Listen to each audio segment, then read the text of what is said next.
Hi hello good evening welcome to A to Z physical education. నేను మీ వెంకట్. ఈరోజు మన topic ఏంటంటే హెల్త్ ఎడ్యుకేషన్ నుండి ప్రథమ చికిత్స. ఈ టాపిక్లో BRABC ఫార్ములా గురించి మనం తెలుసుకుందాం. ఇది మనకి సిలబస్లో కొత్తగా చేర్చినటువంటి టాపిక్. ఈ టాపిక్ నుంచి మనకి కనీసం 1 లేదా 2 బిట్లు వచ్చేటటువంటి అవకాశం ఉంది. కాబట్టి దీని గురించి మనం క్షుణ్ణంగా తెలుసుకునే ప్రయత్నం చేద్దాం. మొదటగా మనము ప్రథమ చికిత్స అంటే ఏంటో తెలుసుకుందాం.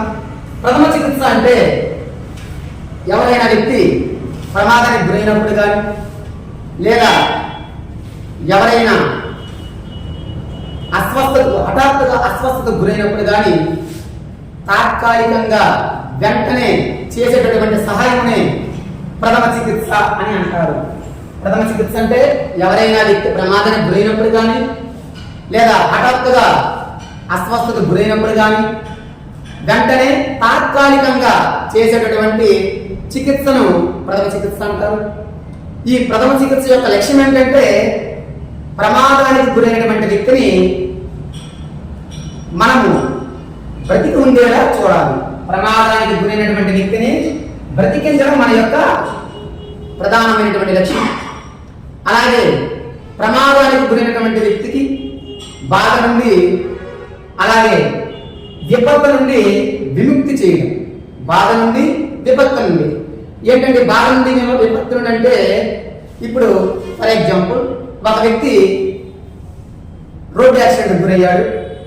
రోడ్డు యాక్సిడెంట్కి గురయ్యేటప్పుడు ఆ వ్యక్తిపై వాహనం అనేది ఉండవచ్చు. ముందు అతని ప్రాణాలను రక్షించడం కంటే ముందు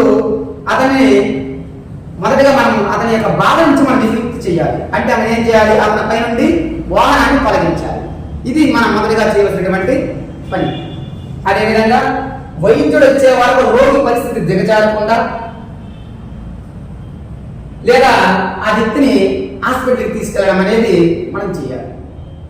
అంటే మనకి రోగి చనిపోకుండా లేదా మనం హాస్పిటల్కి తీసుకెళ్లే లోపల ఆ వ్యక్తి యొక్క పరిస్థితి మరి కాస్త దిగజారకుండా మనం చూసుకోవాల్సినటువంటి బాధ్యత ఎవరైతే ప్రథమ చికిత్స ఎవరైతే చేస్తారో వాళ్ళు ఈ విషయాలను గమనించుకొని ప్రథమ చికిత్స అనేది చేయాలి. అలాగే నెక్స్ట్ ప్రమాదానికి గురైనటువంటి వ్యక్తిపై మనం సానుభూతి చూపుతూ అలాగే సమయస్ఫూర్తితో వ్యవహరిస్తూ అతనికి మనము ప్రథమ చికిత్స అనేది అందించాలి. ఇక్కడ మనం గుర్తించుకోవాల్సినటువంటి అంశాలు ఏంటంటే ప్రమాదకారుడికి అతనిపై సానుభూతి చూపించాలి. అంటే ప్రమాదకారుడిని మరి కాస్త భయపెట్టకుండా సమయస్ఫూర్తితో వ్యవహరిస్తూ, అంటే ఒకవేళ ఒక వ్యక్తి ప్రమాదానికి గురయ్యాడు అనుకుందాం, మనం ఎప్పుడు కూడా ప్రమాదకారుడిని భయపెట్టకుండా, అంటే అక్కడ ఏదో జరిగిందని, ఈ యాక్సిడెంట్లో అతనికి ప్రాణాపాయం ఉందని లేదా అతని యొక్క బోన్స్ విరిగాయని మనం అతన్ని భయపెట్టకుండా ఏమీ కాలేదనేటటువంటి సమయస్ఫూర్తితో వ్యవహరిస్తూ ఆ ప్రమాదకారునికి మనం ధైర్యంతో కూడినటువంటి ప్రథమ చికిత్స అనేది అందించాలి. ఇది మనకి ప్రథమ చికిత్సలో మనం గుర్తించుకోవాల్సినటువంటి ముఖ్యమైనటువంటి అంశము. అలాగే ప్రమాదానికి గురైనటువంటి వ్యక్తిని మనము దగ్గరలో ఉండేటటువంటి హాస్పిటల్లో కానీ అలాగే దగ్గరలో ఉండేటటువంటి వైద్యుని కానీ సంప్రదించి మనము ఆ వ్యక్తికి చికిత్స అందించడం అనేది వెంటనే చేయడం మంచిది. అలాగే ప్రథమ చికిత్స ఎవరైతే చేస్తూ ఉన్నారో వారు మాత్రం మీరు వైద్యులు పాల్గొనేటటువంటి విషయాన్ని మొదటగా గమనించాలి. ఎందుకంటే ఇప్పుడు ఈ మధ్య మనం చాలా విషయాలు మనం పరిశీలన చేస్తా ఉన్నాం. ఒక ఉత్తరప్రదేశ్ అనేటువంటి రాష్ట్రంలో ఈ మధ్యనే జరిగినటువంటి సంఘటన, యూట్యూబ్ చూస్తుంది అతని యొక్క భార్యకు పురుడు పోయడం జరిగింది. యూట్యూబ్ చూస్తుంది. అలా చేయడం వలన ఆ భార్య బిడ్డలు ఇద్దరు కూడా చనిపోవడం జరిగింది. కనుక మనకు తెలిసినటువంటి వైద్యాన్ని మనం ఎట్టి పరిస్థితుల్లో చేయకూడదు. ప్రథమ చికిత్సకర్త ఇది మొదటగా గుర్తుంచుకోవాల్సినటువంటి అంశం. మనం వైద్యులు కాదనేటువంటి విషయం ఫస్ట్ గమనించాలి. కేవలం మనము ప్రథమ చికిత్స సంబంధించినటువంటి శిక్షణను తీసుకున్నట్లయితే మనము వైద్యం తప్పనిసరిగా అతనికి మనము వైద్యం అనేది అందించాలి. అంతేగాని మీరే ఎక్కడో సినిమాల్లో చూసినటువంటి విధంగా కానీ లేదా యూట్యూబ్లో చూసినటువంటి విధానాన్ని మీరు పాటిస్తూ మీరు అతనికి ప్రథమ చికిత్స అనేది చేయకూడదు. ఇది మీరు గుర్తుంచుకోవాల్సినటువంటి విషయం. చూడండి, అతని యొక్క ఆందోళన బాధను తగ్గించడమే కాకుండా ప్రథమ చికిత్స చేసేటటువంటి వ్యక్తి ఒక వైద్యుడు కాదని, అలాగే ప్రమాదానికి గురైనటువంటి వ్యక్తికి ప్రాణాపాయం కలిగించే వైద్య నిర్ణయాలు ఏవి తీసుకోవాలని జ్ఞాపకం ఉంచుకోవాలి. ఇది ప్రథమ చికిత్సకర్త యొక్క లక్షణం. అలాగే నెక్స్ట్, ఈ ప్రథమ చికిత్సను ఎవరు కనుగొన్నారో ఒకసారి చూద్దాం. దీనికి ఆద్యుడు ఎవరో చూద్దాం. ప్రథమ చికిత్సకి ఆద్యుడిగా మనము ఇస్మార్కుని చెప్తామండి. ప్రథమ చికిత్సకి ఆద్యుడిగా ఎవరు చెప్తామండి? ఇస్మార్కుని. అతను ఏ దేశస్తుడు? జర్మన్ దేశస్తుడు. ఏ దేశస్తుడండి? జర్మన్ దేశస్తుడు. ప్రథమ చికిత్సకి ఆద్యుడిగా మనం ఎవరిని చెప్తాం?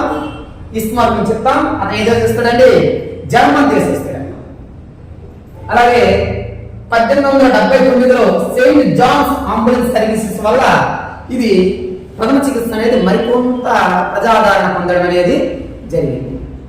అలాగే ఈ ప్రథమ చికిత్సను వ్యాప్తిలోకి తీసుకురావడానికి బ్రిటిష్ రెడ్ క్రాస్ సొసైటీ అలాగే సెయింట్ ఆండ్రూస్ అంబులెన్స్ సర్వీసెస్ వారు ప్రముఖమైనటువంటి సేవలను చేయడం అనేది జరిగింది. ఈ 3 సంస్థల వల్ల ఏంటంటే ఆ సంస్థలు 1879లో ప్రారంభించినటువంటి సెయింట్ జాన్స్ అంబులెన్స్ సర్వీస్, అదేవిధంగా British red cross society ambulance services, అలాగే సెయింట్ ఆండ్రూస్ అంబులెన్స్ సర్వీసెస్. ఈ 3 సంస్థల వల్ల ఈ ప్రాథమిక చికిత్స అనేది ఇప్పుడు బాగా ప్రాచుర్యంలోకి రావడం అనేది జరిగింది. అదేవిధంగా ప్రాథమిక చికిత్స చేసే ముందు దాని గురించినటువంటి పరిజ్ఞానం, తగినంత అనుభవము కావాలి. ఎవరైతే ప్రాథమిక చికిత్స చేయవలసినటువంటి కర్త ఎవరైతే ఉన్నారో వారికి తగినటువంటి శిక్షణ అనేది అవసరము. ఈ విషయాన్ని గుర్తుపెట్టుకోండి.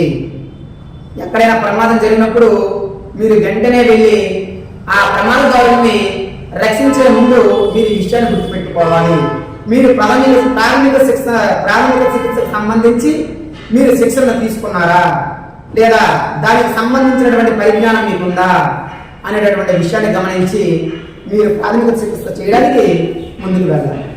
లేదంటే ప్రమాదకారుని మరికొంత ప్రమాదంలోకి నెట్టేటటువంటి అవకాశం అనేది ఉంది. అలాగే ప్రాథమిక చికిత్స చేయడానికి కావాల్సినటువంటి నియమాలు చూద్దాం. కింద సూచించినటువంటి నియమాలు ప్రాథమిక చికిత్స చేసే ముందు పాటించాలి. ఏమిటా నియమాలంటే ఒకసారి చూద్దాం. చూడండి, గాబరా పడకుండా ఒక క్రమ పద్ధతిలో పనులన్నీ చేయాలి. గాబరా పడకుండా ఒక క్రమ పద్ధతిలో పనులన్నీ చేయాలి. ఇప్పుడు ఏదైనా యాక్సిడెంట్ జరిగిందనుకోండి, యాక్సిడెంట్ జరిగిన వెంటనే మీరు తొందరపడకూడదు. మీరు తొందరపడ్డారంటే ప్రమాదకారులు భయపడి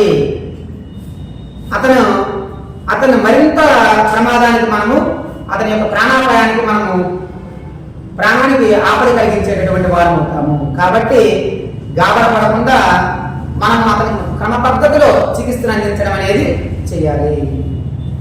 అదేవిధంగా పక్కన ఉండేటటువంటి లేదా ఎదురుగా ఉండేటటువంటి వ్యక్తుల మెప్పు కోసం ప్రథమ చికిత్సదారుడు ఇటువంటి పనులు అనేది చేయకూడదు. నెక్స్ట్, రోగిలో శ్వాస బాగా ఉండేటట్లు చూడాలి. అలాగే అదేవిధంగా ప్రతి క్షణం వ్యక్తి ప్రాణరక్షణ అనేది విలువైనది. మన యొక్క మొదటి లక్ష్యం ఏంటంటే ప్రాథమిక చికిత్సకర్త యొక్క మొదటి లక్ష్యం ఏంటంటే వ్యక్తి ప్రాణరక్షణ అనేది మన మొదటి లక్ష్యం అండి. వ్యక్తిని ఏ విధంగానైనా మనం కాపాడాలి. అలా కాపాడేటటువంటి ప్రాసెస్లో మనము ఈ డిఆర్ఏబిసి అనేటటువంటి ఫార్ములాను ఉపయోగించుకోవాలి. ఈ డిఆర్ఏబిసి అనేటటువంటి ఫార్ములాను ఉపయోగించాలంటే మనం తప్పనిసరిగా ప్రాథమిక చికిత్సకు సంబంధించినటువంటి శిక్షణను పొందాలి. నెక్స్ట్ వ్యక్తికి రక్తస్రావం ఉంటే వెంటనే దాన్ని ఆపేందుకు ప్రయత్నం చేయాలి. ప్రమాదదారుడికి రక్తస్రావం అవుతుందనుకోండి, ప్రమాదం వలన వెంటనే మనము రక్తస్రావం జరగకుండా మనము టోర్నీ కిట్ ద్వారా, టోర్నీ కిట్ అంటే గుడ్డండి, ఆ గుడ్డ ద్వారా మనం ఏం చేయాలంటే మనం తప్పనిసరిగా ఆ గాయాలని రక్తస్రావం జరగకుండా మనం చూసుకోవాలి. అలాగే వ్యక్తి భయంతో కానీ దిగ్భ్రాంతిలో ఉంటే ఆ వ్యక్తితో నెమ్మదిగా మృదువుగా వ్యవహరించాలి.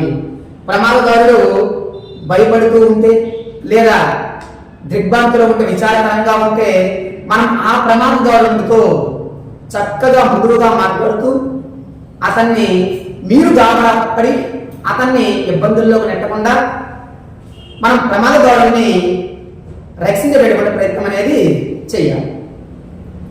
అనవసరంగా అతిగా ఏ పని చేయకు. పరిస్థితి దిగజారకుండా ఉండడానికి అవసరమైనంత ప్రథమ చికిత్స మాత్రమే చేయాలి. ఇప్పుడు కదండి మనం మాట్లాడుకున్నాం, మన సినిమాల్లో చూసినటువంటి ప్రక్రియలు కానీ, యూట్యూబ్లో చూసినటువంటి ప్రక్రియలను కానీ, అలాగే ప్రజల ముప్పు కోసం మనము ఏ అనవసరమైనటువంటి చికిత్సను కూడా అందించకూడదు.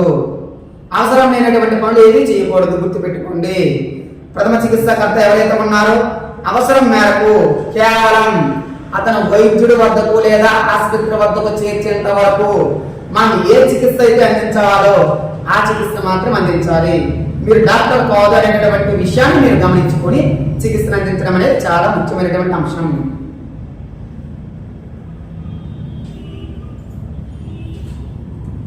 వ్యక్తి చుట్టూ జనం గుమిగూడుతున్నట్టుంటే వ్యక్తి చుట్టూ జనం గుమిగూడకుండా చూడాలి. వ్యక్తికి మంచిగా గాలి కలిగేటట్టుగా చూడాలి.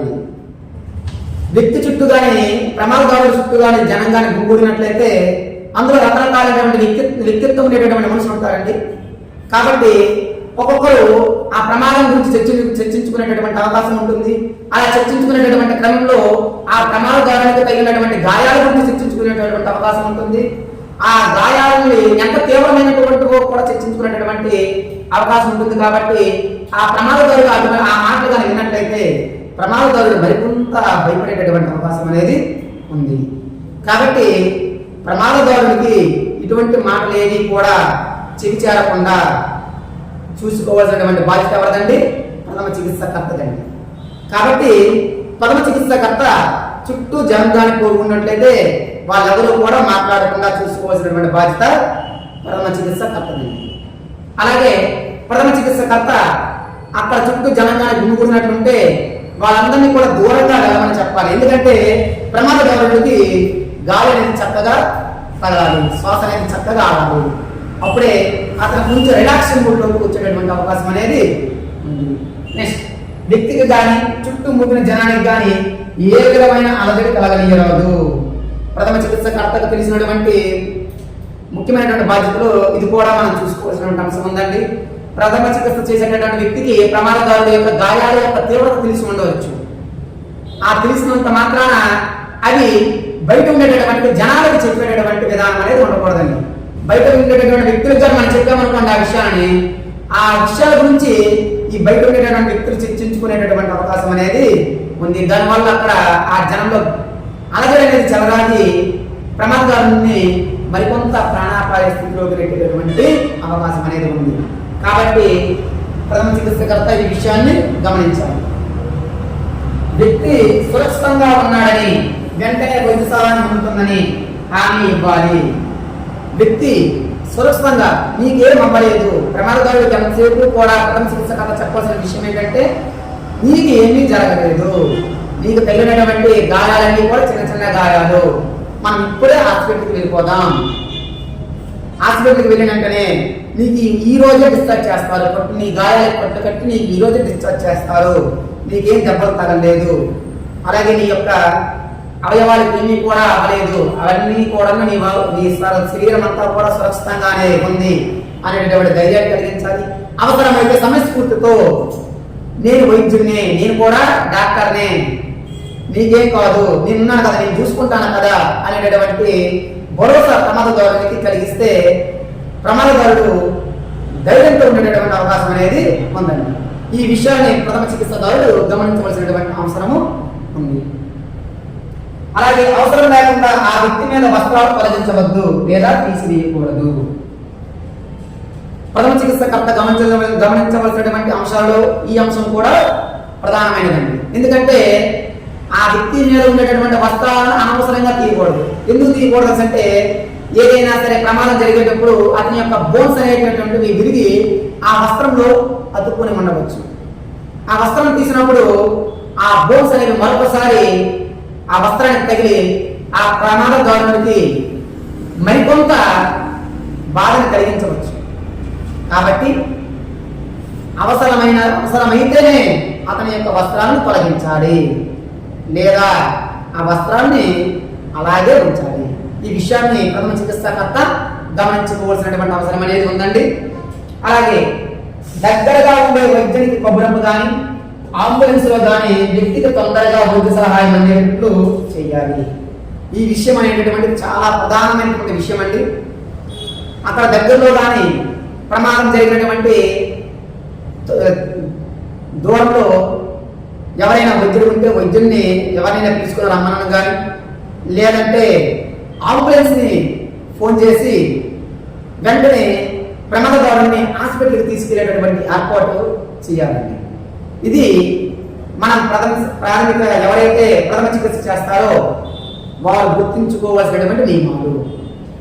ఈ నియమాలను పాటిస్తూ ప్రథమ చికిత్సకర్త ప్రమాదదారునికి చికిత్స అనేది అందించాలి.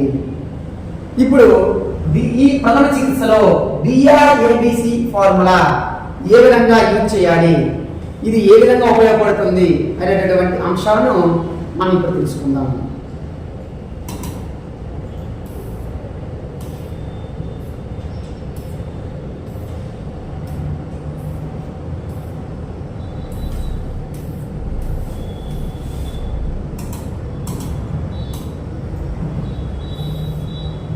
ప్రథమ చికిత్సలో డిఆర్ఏబిసి ఫార్ములా సాధారణంగా మనము ఈ డిఆర్ఏబిసి ఫార్ములాని ఎప్పుడు ఉపయోగిస్తాము అంటే పెద్ద పెద్ద గాయాలైనప్పుడు లేదా ఎవరైనా వ్యక్తి నీటిలో మునిగినప్పుడు కానీ మనము ఈ డిఆర్ఏబిసి ఫార్ములాని ఉపయోగిస్తాము. ఎలా ఉపయోగిస్తాము, ఎప్పుడెప్పుడు ఏ మనం పద్ధతులను పాటించాలి, ఏ దశలో మనం పాటించాలి అనేటటువంటి అంశాలను మనం ఈ సెషన్లో తెలుసుకునేటటువంటి ప్రయత్నం అనేది చేద్దాం. చూడండి, సాధారణంగా ప్రథమ చికిత్సను సూక్ష్మంగా డిఆర్ఏబిసి అని పిలుస్తారు. ప్రథమ చికిత్సను సూక్ష్మంగా ఎలా పిలుస్తారండి? డిఆర్ఏబిసి అని పిలుస్తారు. అయితే చాలా పెద్ద గాయం అయినప్పుడు ఈ ఉపయోగించేటటువంటి పద్ధతులకు సంబంధించినటువంటి సాంకేతిక నైపుణ్యమును అలాగే పరిస్థితిని అంచనా వేయగల సామర్థ్యం కలిగి ఉండాలి. ఈ డిఆర్ఏబిసి చికిత్సను అయితే ఎవరైతే అందిస్తారో ప్రథమ చికిత్సకర్త వాళ్ళకి ఆ పెద్ద పెద్ద గాయాలకు సంబంధించినటువంటి గాయాలైనప్పుడు ఈ డిఆర్ఏబిసిని ఉపయోగించేటటువంటి సాంకేతిక నైపుణ్యము అలాగే పరిస్థితిని అంచనా వేయగలిగినటువంటి సామర్థ్యం కలిగి ఉండాలి. అంటే దానికి కావాల్సినటువంటి పరిజ్ఞానం అనేది ప్రథమ చికిత్సకర్తకి ఉండవలసినటువంటి అవసరం ఉంది. ఇప్పుడు డిఆర్ఏబిసి ఫార్ములాని మనం ఎలా ఉపయోగిస్తామో తెలుసుకుందాం. ఇందులో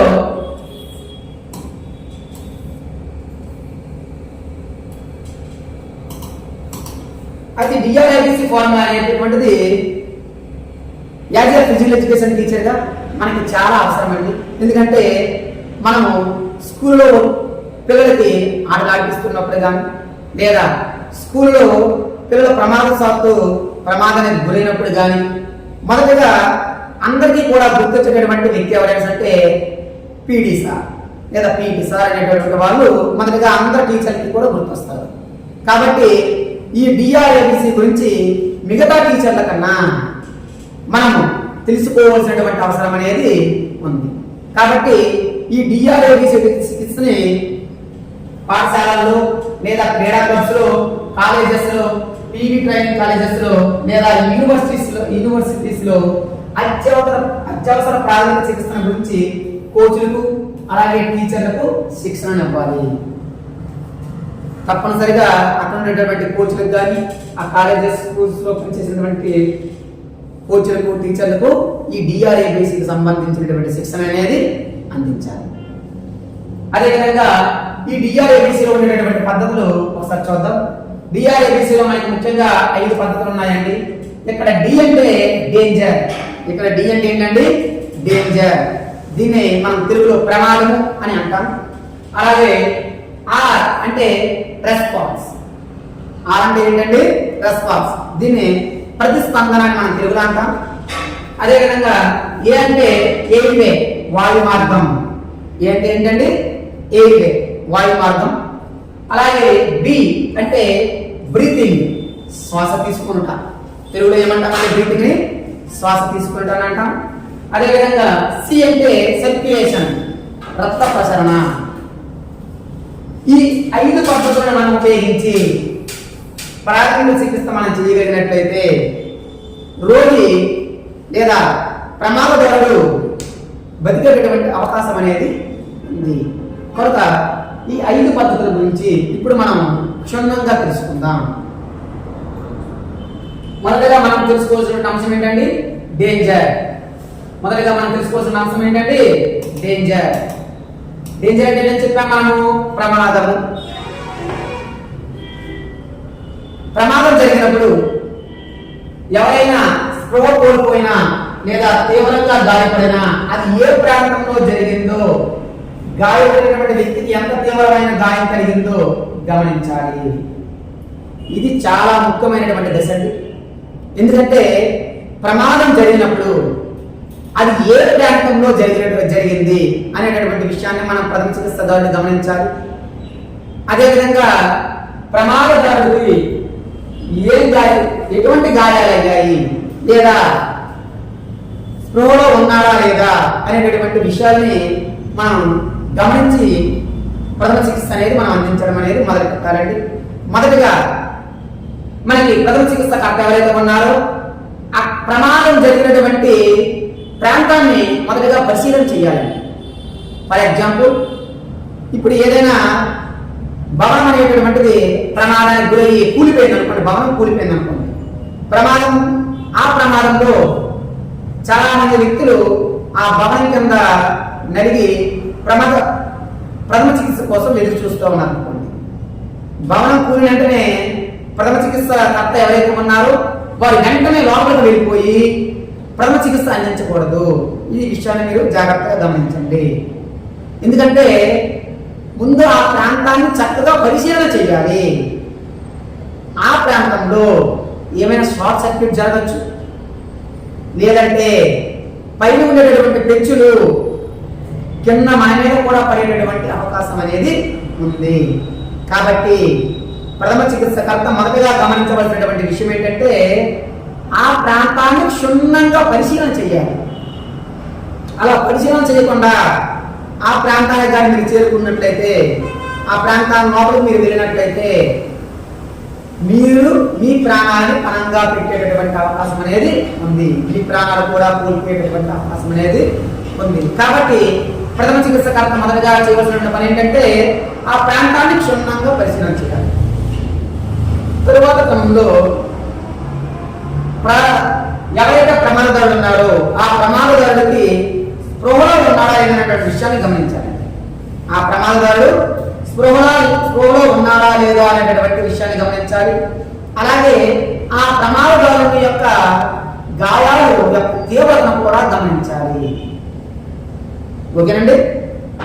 నెక్స్ట్ ఇప్పుడు మన ఉదాహరణ చూద్దాం. ప్రమాదం జరిగేటటువంటి సందర్భంలో ప్రథమ చికిత్సకర్త గమనించవలసినటువంటి విషయాన్ని ఉదాహరణ రూపంలో మీకు తెలియజేసేటటువంటి ప్రయత్నం చేస్తాను. ఫర్ ఎగ్జాంపుల్, గాయపడినటువంటి వ్యక్తి కరెంట్ షాక్ వల్ల గాయపడినట్లయితే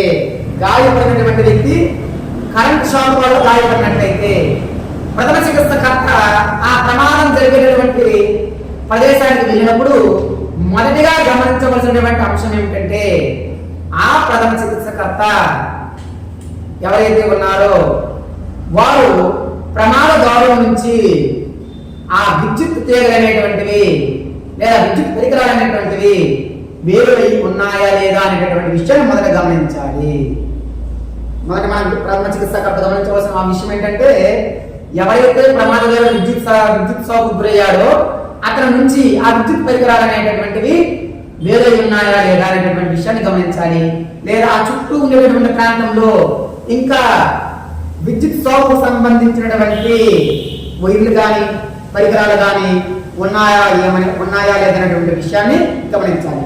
లేదనుకోండి ప్రథమ చికిత్సకర్త ఎవరైతే ఉన్నారో వారు కూడా ప్రమాదంలో పడేటటువంటి అవకాశం అనేది ఉంది. ఈ విషయాన్ని ప్రథమ చికిత్సకర్త మొదటిగా గమనించాలి.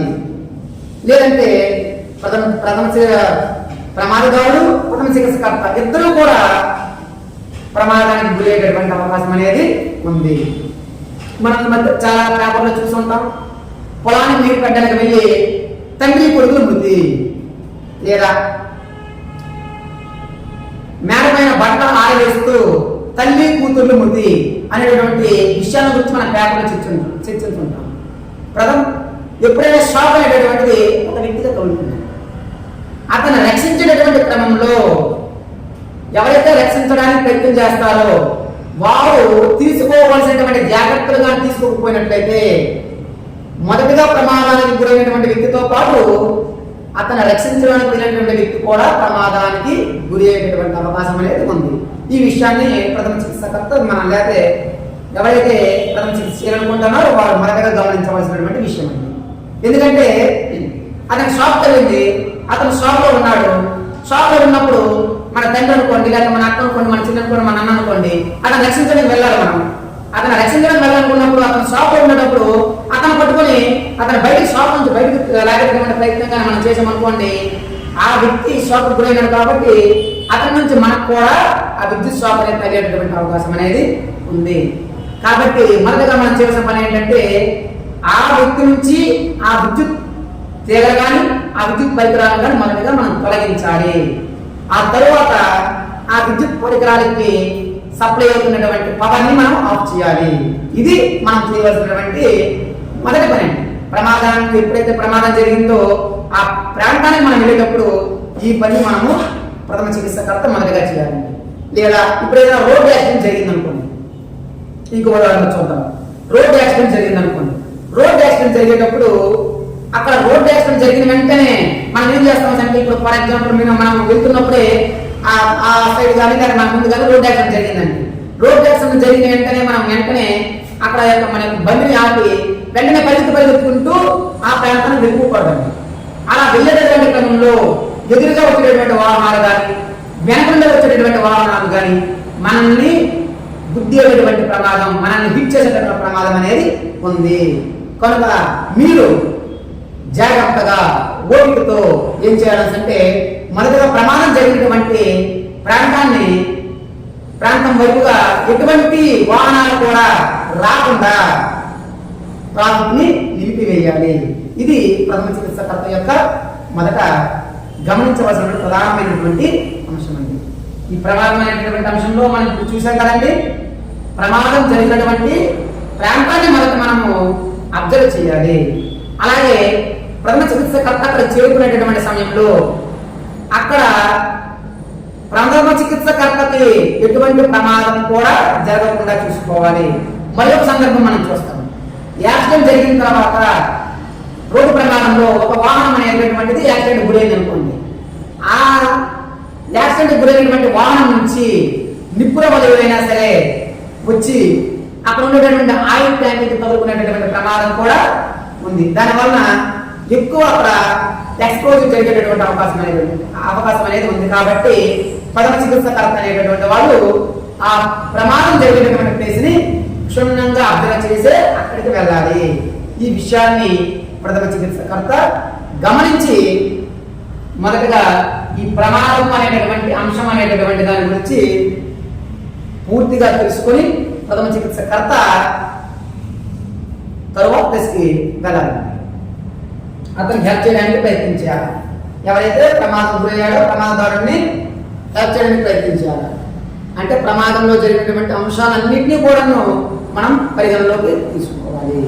నెక్స్ట్ ఏఆర్బిసిలో ఏంటంటే నెక్స్ట్ అంశం ఏంటంటే డిఆర్ ఏబిసిలో నెక్స్ట్ అంశం ఏంటంటే డి అంటే ప్రమాదం గురించి కూడా మాట్లాడుకున్నాం కదండి. అలాగే ఆర్ అంటే ఏంటంటే రెస్పాన్స్, ప్రతిస్పందన. దీన్నే తెలుగులో ఏమంటారండి? ప్రతిస్పందన అంటారు. మనం ఇప్పుడు ప్రమాదం జరిగేటటువంటి ప్రాంతానికి మనం ప్రథమ చికిత్సకర్తగా మనం చేరుకున్నాం. ప్రథమ చికిత్సకర్తగా మనం చేరుకున్న తర్వాత మనం మొదటిగా అబ్జర్వ్ చేయవలసినటువంటి విషయం ఏంటంటే ప్రమాదదారుడు ప్రతిస్పందిస్తున్నాడా లేదా, ప్రమాదదారుడు ప్రతిస్పందిస్తున్నాడా లేదనేటువంటి విషయాన్ని గమనించాలి. ప్రమాదదారుడు ప్రతిస్పందించడం అంటే ఏంటండి? అంటే ప్రమాదదారుడు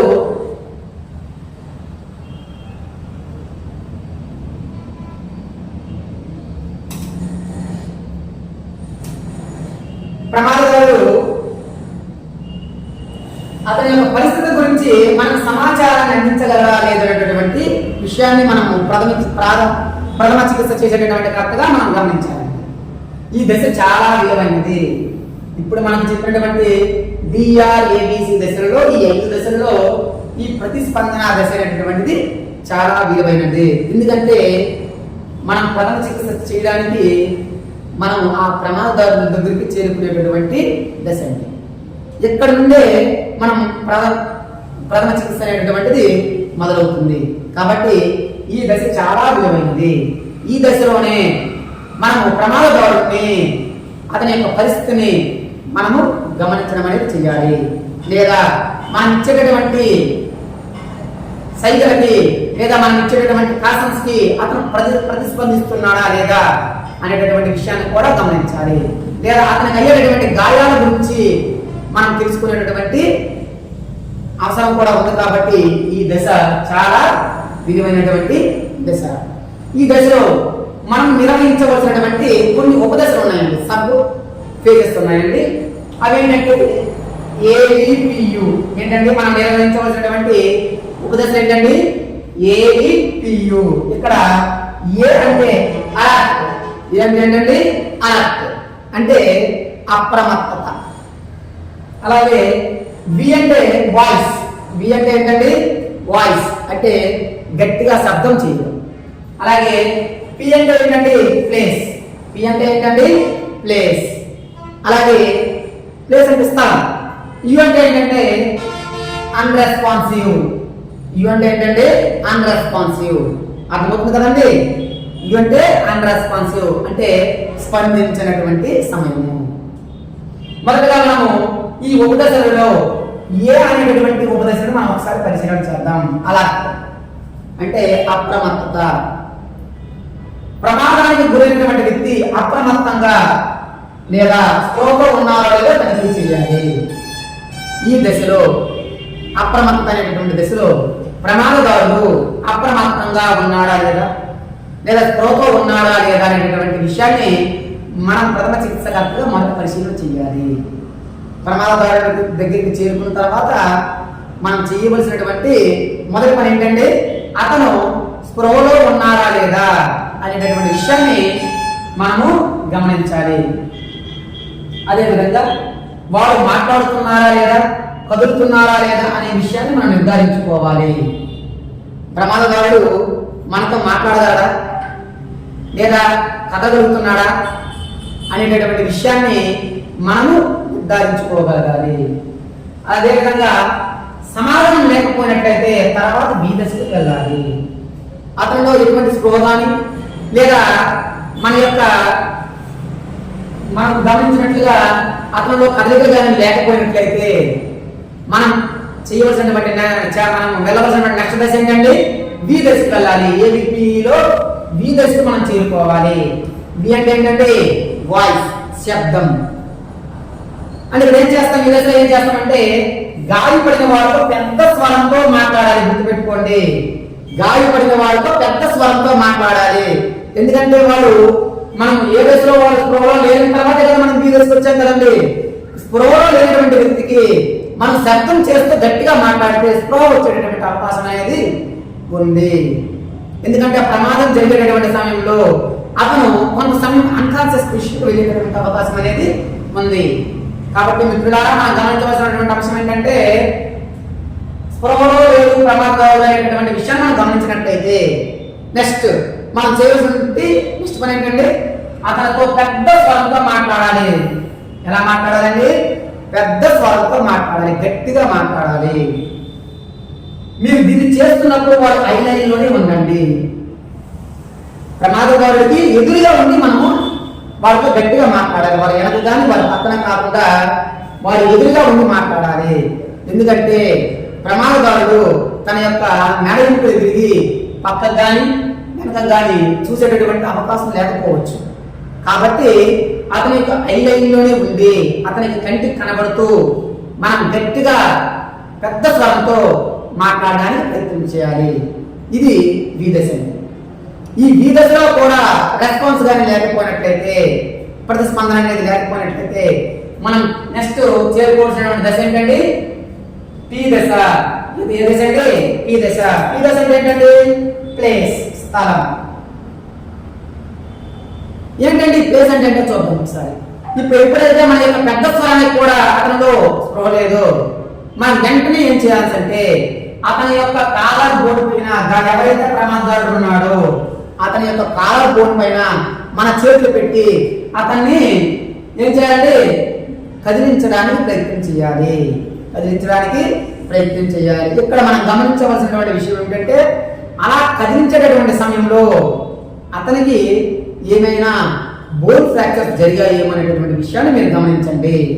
అలా గమనించకుండా అతన్ని అతిగా కానీ మనం కదిపామనుకోండి అతని మరింత బాధ పెట్టేటటువంటి అవకాశం అనేది ఉంది. లేదా అతని యొక్క ఎముకలు మరికొంచెం విరిగేటటువంటి అవకాశం కూడా ఉంది. కాబట్టి ప్రథమ చికిత్సకర్త ఎవరైతే ఉన్నారో వారు గమనించవలసినటువంటి విషయం ఏంటంటే అతని యొక్క ఎముకలకి ఎటువంటి ప్రమాదము లేదు అనేటటువంటి విషయం ఎప్పుడైతే గమనిస్తారో అప్పుడు మాత్రమే అతని కాలర్ బోన్ పైన చేతులు పెట్టి గట్టిగా కదిలించడం ద్వారా అతనిలో స్పృహను కలిగించేటటువంటి అవకాశం అనేది ఉంది. అలా కదిలిస్తున్నటువంటి సందర్భంలో మనం ప్రమాదదారులతో గట్టిగా మాట్లాడేటటువంటి ప్రయత్నం అనేది చేయాలి. ఈ దశలో కూడా ప్రమాదకారుడు కానీ స్పందించలేకపోతే నెక్స్ట్ ప్రథమ చికిత్సకర్త యు దశ వెళ్ళాలి. యు దశని కొనసాగించాలి. యు దశ అంటే ఏంటంటే అన్రెస్పాన్సివ్, అంటే స్పందించని. యు దశ ఏంటంటే అన్రెస్పాన్సివ్, స్పందించని. అంటే ఇప్పుడు వరకు ఈ 3 దశల్లో కూడా మనం స్పందించలేదండి, స్ప్రోలో లేదండి. మనం ఈ 3 దశలు కూడా చేసాం. అలర్ట్, అలాగే పెద్ద స్వరంతో మాట్లాడాం, అలాగే స్థలం అంటే అతన్ని కదిలించడానికి కాలర్ బోన్ పైన మనం చేతులు పెట్టి అతన్ని కదిలించడానికి ప్రయత్నం చేసాం. ఎక్కడైనా చేతులు పెట్టాం? కాలర్ బోన్ పైన చేతులు పెట్టి మనము అతన్ని కదిలించేటటువంటి ప్రయత్నం చేసాం. ఓకేనండి. ఇప్పుడు అన్రెస్పాన్సివ్ లో ఒకసారి చూద్దాం. అతను స్పందించలేదు. స్పందించకపోయినప్పుడు మనం చేసేటటువంటి ప్రక్రియ ఏంటి? మీరు ఎటువంటి ప్రతిస్పందన లేకుండా ఏదో దశను పూర్తి చేసిన తర్వాత మీరు ప్రమాదానికి గురైనటువంటి వ్యక్తిని స్పందించినటువంటి వ్యక్తిగా పరిగణించాలి. ఇప్పుడు మనం పైన చేసినటువంటి దశలన్నీ కూడా చేసాం కదండి. ఏ దశలో చేసాం? అలర్ట్లో చేసాం. అలాగే బిలో పెద్ద వాయిస్తో మనం మాట్లాడాం. అలాగే అతన్ని కదిలించడానికి ప్రయత్నం చేసాం. ఈ 3 దశలకి అతని స్పందన లేదండి. అతని యొక్క స్పందన లేకపోయినట్లయితే అతను ప్రతిస్పందించినటువంటి వ్యక్తిగా లేదా స్పందించినటువంటి వ్యక్తిగా ప్రమాదకారుడిని మనము గుర్తించాలి. అలా గుర్తించి మిగిలినటువంటి ఏబిసి దశలను మనం పూర్తి చేయాలి. డిఆర్ఏబిసిలో దీని గురించి మనం మాట్లాడాం. అలాగే ఆర్ గురించి ఇప్పుడు చెప్పినటువంటి దశలన్నీ కూడా ఆర్లో ఉన్నటువంటి గొప్ప దశలు అండి.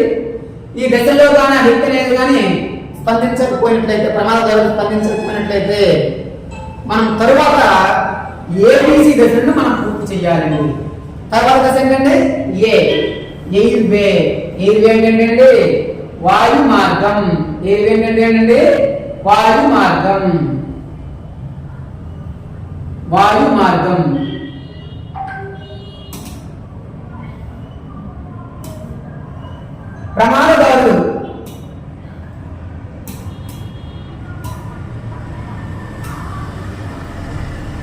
ప్రమాదకారుడు స్పందించలేదని మనం నిర్ధారించిన తర్వాత తప్పనిసరిగా మనం వారి వాయు మార్గాన్ని తనిఖీ చేయాలి. ఎప్పుడైతే పైన చేసినటువంటి దశలలో అతను ఎప్పుడైతే స్పందించలేదు ప్రమాదం మనం ఎప్పుడైతే నిర్ధారించుకున్నామో తర్వాత చేయవలసినటువంటి ముఖ్యమైనటువంటి దశ ఏంటంటే అతని యొక్క వాయు మార్గాన్ని మనము తనిఖీ చేయాలి, పరిశీలించాలి. ఈ వాయు మార్గంలో ఏవైనా సరే అడ్డుపడినట్లయితే అతని యొక్క గొంతులు ఏవైనా అడ్డుపడ్డాయా అనేటటువంటి విషయం గురించి మనం తెలుసుకోవాలి. ప్రమాదం జరిగేటటువంటి సమయంలో అతని యొక్క గొంతులో ఏదైనా అడ్డుపడి ఉండవచ్చు, ఏదైనా వస్తువు అడ్డుపడి ఉండవచ్చు, లేదా అతని యొక్క నాలికే అతనికి అడ్డుగా ఉండి ఉండవచ్చు. కాబట్టి అతని యొక్క వాయు మార్గాన్ని మనం పరిశీలన చేయాలి. అలా గొంతులో అడ్డుపడడం అనేది క్రింది విధంగా జరిగేటటువంటి అవకాశం అనేది ఉంది. ఏ విధంగా జరుగుతుందో చూద్దాం. అతని నాలుగు గొంతులోకి వెళ్ళిపోవడం. ఇప్పుడే కదా మనం మాట్లాడాం. ఏంటి మాట్లాడాం? అతని యొక్క గొంతులో అతని యొక్క నాలుక అనేది అడ్డుగా ఉండవచ్చు, లేదా ఆహారం లేదా వాంతులు చేసుకోవడం. అతని యొక్క ఆహారం ప్రమాదం జరిగేటువంటి సందర్భంలో కొంతమందికి వాంతులుగా వచ్చి అయ్యేటటువంటి అవకాశం అనేది ఉంది. అలా వాంతులు జరిగేటటువంటి క్రమంలో అతని యొక్క ఆహారం అతనికి అడ్డుగా ఉండవచ్చు, లేదా ప్రమాదం జరిగేటటువంటి సమయంలో అతని ఆహారాన్ని సేవిస్తూ ఉండవచ్చు. ఆ ఆహారం అతనికి వాయు మార్గంలో అడ్డుగా ఉండవచ్చు. కాబట్టి ప్రథమ చికిత్స ఎవరైతే చేస్తా ఉన్నారో, ప్రథమ చికిత్సకర్త ఎవరైతే ఉన్నారో వారు తప్పనిసరిగా అతని యొక్క వాయు మార్గాన్ని తనిఖీ చేయాలి. లేదా వస్తువులు ఏమైనా అతని యొక్క గొంతులకు వెళ్ళిపోయాయా లేదా అడ్డుగా ఉన్నాయా అనేటటువంటి విషయాన్ని గమనించాలి. ఎందుకంటే ఈ మధ్యన మనం చాలా మంది డెంటల్ ట్రీట్మెంట్ తీసుకుంటా ఉన్నారండి. అలా డెంటల్ ట్రీట్మెంట్ తీసుకునేటప్పుడు వాళ్ళు పొలి పెట్టుకుంటా ఉన్నారు. మనం చూస్తూ ఉన్నాం కదండి. చాలా మందిని మనం అర్థం చేస్తూ ఉంటాం. వాళ్ళు పుల్లు కానీ పిచ్చుకున్నట్లయితే లేదా అక్కడ ఉండేటటువంటి పళ్ళు కానీ ఊడిపోయినట్లయితే చాలా మంది పొలి పెట్టుకుంటా ఉన్నారు. ఆ పొలి అనేది ప్రమాదం జరిగినటువంటి సందర్భంలో ఆ పళ్ళు ఊడిపోయి అతని గొంతుకి అడ్డంగా ఉండి ఉండవచ్చు. కనుక ప్రాథమిక చికిత్సకర్త ఎవరైతే ఉన్నారో వారు తప్పనిసరిగా ఈ విషయాలన్నీ కూడా గమనించి అతని యొక్క వాయు మార్గాన్ని తనిఖీ చేయాలి. అతని యొక్క వాయు మార్గం తనిఖీ చేసేటువంటి క్రమంలో అతని యొక్క గొంతుకులో ఏవి కూడా అడ్డుగా లేవని మీకు అనిపిస్తే, అతను శ్వాస తీసుకోవడానికి ఇబ్బంది పడుతున్నాడని మీకు అనిపిస్తే వెంటనే అతని తలను శ్వాస తీసుకునేందుకు వీలుగా సరిగా ఉందా లేదా అనేటువంటి విషయాన్ని మీరు పరిశీలన చేయాలి. పరిశీలన చేసి అతని యొక్క తలని శ్వాస తీసుకునేందుకు వీలుగా సరి చేయాలి. అప్పటికీ ప్రమాదకారులు శ్వాసను తీసుకోకపోయినట్లయితే తరువాత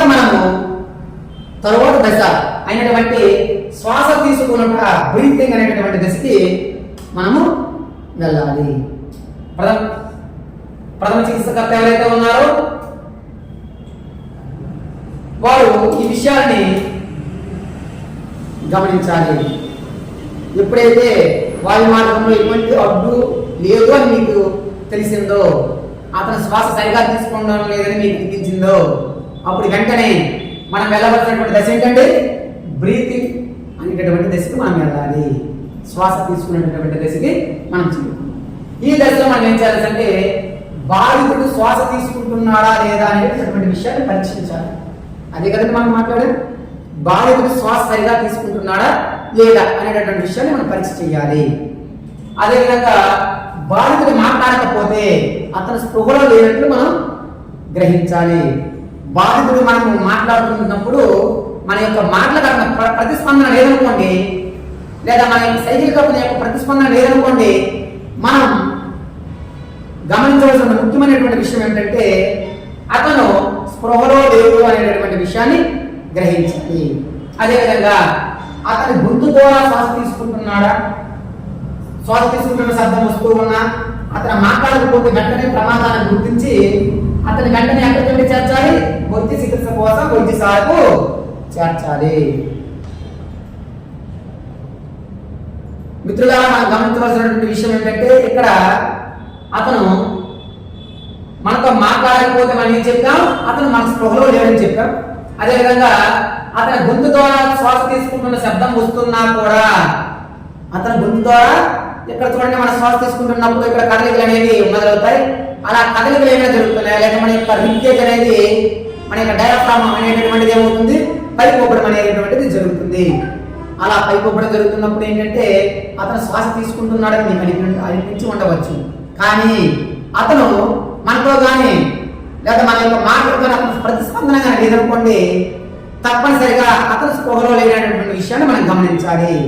ప్రథమ చికిత్సకర్తగా మనం గమనించవలసినటువంటి అంశాల్లో ఇది ఒక ముఖ్యమైనటువంటి అంశం. వెంటనే మనము అత్యవసర చికిత్స కోసం వైద్యశాలకు తరలించాలి. అత్యవసర చికిత్స కోసం ఎక్కడికైనా తరలించాలి, వైద్యశాలకు అంటే హాస్పిటల్కి తరలించాలి. అదేవిధంగా శ్వాస తీసుకుంటున్నప్పటికీ బాధితుడి స్పృహలో లేకపోతే అతను శ్వాస సరిగా తీసుకునేందుకు వీలుగా వైద్యశాల అందే వరకు ఉంచాలి. అయితే ఇది అన్ని వేళ సాధ్యం కాదు. విద్యార్థులారా గమనించండి, ఇక్కడ ప్రథమ చికిత్సకర్త ఎవరైతే ఉన్నారో వారు ఈ బాధితుడు మనకి స్పృహలో లేడనే గమనించినప్పుడు అతను హాస్పిటల్కి తీసుకెళ్లే లోపల ప్రథమ చికిత్సకర్త అతని యొక్క తలని సరిగా ఉంచే ప్రయత్నం చేయాలి. మరలా నేను ఒకసారి మీకు గుర్తు చేస్తాను. అతను తలను సరిగా ఉంచేటటువంటి సమయంలో ప్రథమ చికిత్సకర్త గమనించవలసినటువంటి అంశం ఏంటంటే అతను తలలో ఉండేటటువంటి ఎముకలు కానీ అతని మెడలో ఉండేటటువంటి ఎముకలు కానీ విరిగి ఉన్నాయా లేదా అనేటటువంటిది పరిశీలన చెయ్యాలి తప్పనిసరిగా. అలా పరిశీలన చేయకుండా అతను తలను ఇంకోటి శ్వాస సరిగా తీసుకోవడానికి కోసం తిప్పారు అనుకోండి, ఆ ఎముకలు మరికొన్ని ఎముకలు విరిగినటువంటి ఎముకలతో పాటు మరికొన్ని ఎముకలు ఎరగడం, లేదా ఆ విరిగినటువంటి ఎముకల ప్రమాదకారికి మరి కాస్త బాధ కలిగించడం, లేదా ప్రమాదకారులను మరికొంత ప్రాణాపాయ స్థితిలోకి నెట్టడం జరుగుతుంది. కాబట్టి ఎవరైతే ప్రథమ చికిత్స చేస్తున్నారో వారు ఈ విషయాన్ని గమనించి అతని యొక్క తలను శ్వాస తీసుకునేందుకు వీలుగా సరిచేయాలి. ఓకేనండి. అతనికి ఏమైనా దెబ్బలు తాగడం, ఎముకలు విరగడం జరిగి ఉంటే అతన్ని కదిలించడం వల్ల గాలి మరింత పెద్దది కావచ్చు. కాబట్టి అతనికి ఇలా వైద్య సహాయం అందేంత వరకు కూడా మనం వేచి ఉండాలి. అతన్ని కదిలించేటటువంటి ప్రయత్నం అనేది చేయకూడదు. మనం హీరోయిజాన్ని అక్కడ చూపించకూడదు. ప్రజల యొక్క మెప్పు కోసం మనం ఏ పని చేయకూడదు.